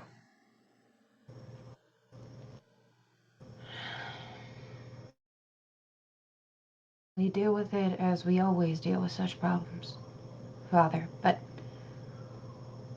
I make one request. Yes, That you allow me to be the one to do it. as you wish. We shall inform you of the results, and you can pass it on to Violet as you see fit. Yes, sir. Good girl. She gives a little bow of her head. Is that all, sir? That is all. Go safely into the night. With that, she will stand up, give a slight bow to the rest of her family, and walk out to meet up with Violet. And is there any last-minute conversation the two of you would like to have? Yeah. For a moment as they're walking, at first Marcelina is silent. And then she says, "How did it happen?"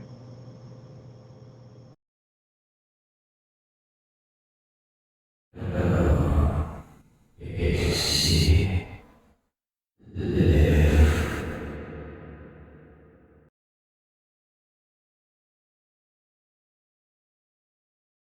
Me. I'm sorry. He saved me. From what?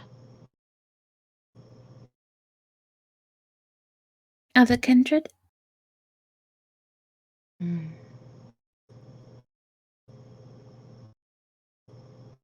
So he took the death that was meant to be yours. He was turned into something else, but fought against it. I see.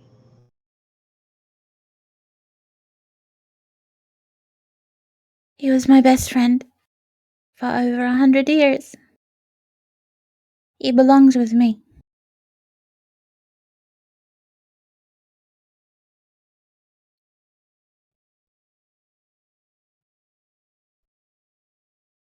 And if they find that he's not actually with you, what will you do?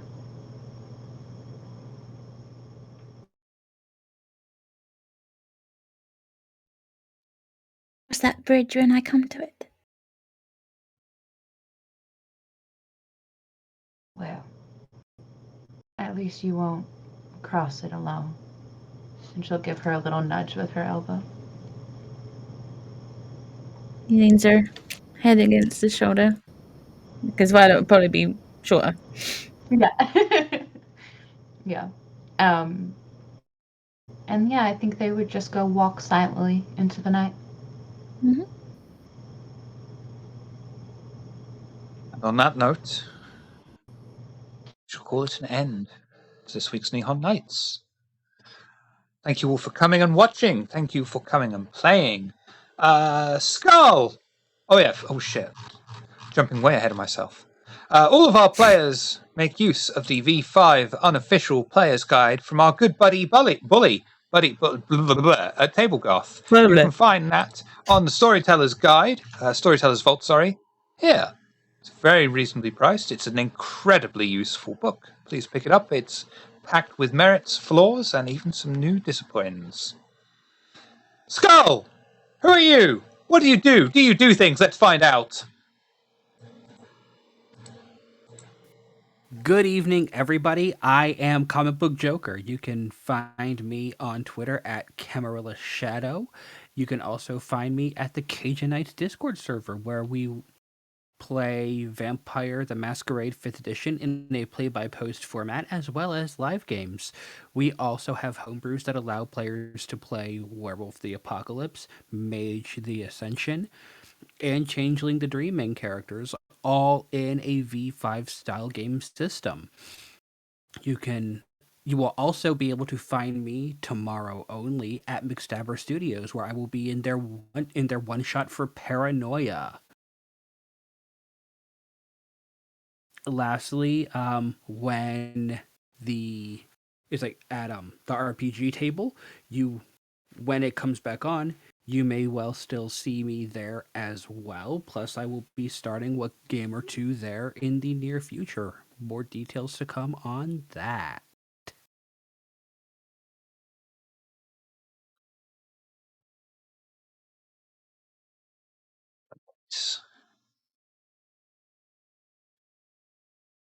Marcelina? Who are you? What do you do? Do you do things? Let's find out. Yes, yes, I do. Hi, everyone. I am Shasti. I play Marcelina here on Table of Hearts. You can also find me at some other upcoming Table of Horror games at some point on the horizon. I am also involved in a few other VTM games that will be coming out in the near future. If you would like, follow me anywhere on social media as the Risa Rave. The best place to know what I'm up to in terms of TTRPG stuff is Twitter. And so, yes, hopefully I will see you there. Look! Up in the sky! It's a bird! It's a plane! No, it's a crippled boy in a wheelchair! Solomon, who are you? What do you do? Do you do things? Let's find out. I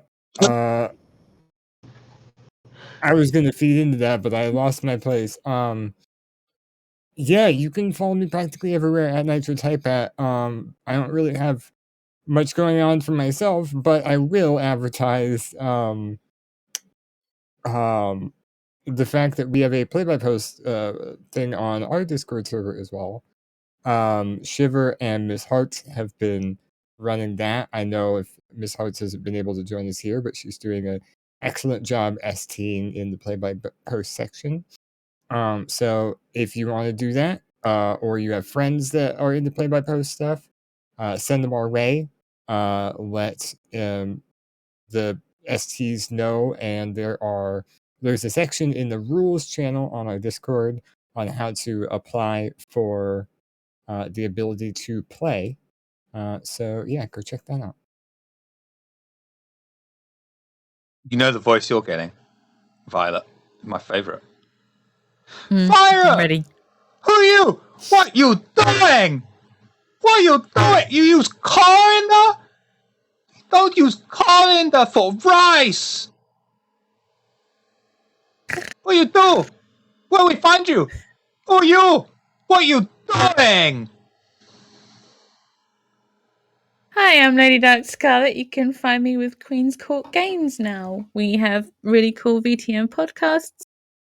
Twitch will be starting soon with Roll Together Initiative. You can find D&D and Vampire and other stuff coming. You can also find me individually on TikTok and Instagram and Twitter at Lady Dark Scarlet. I did random shiz. Bleh.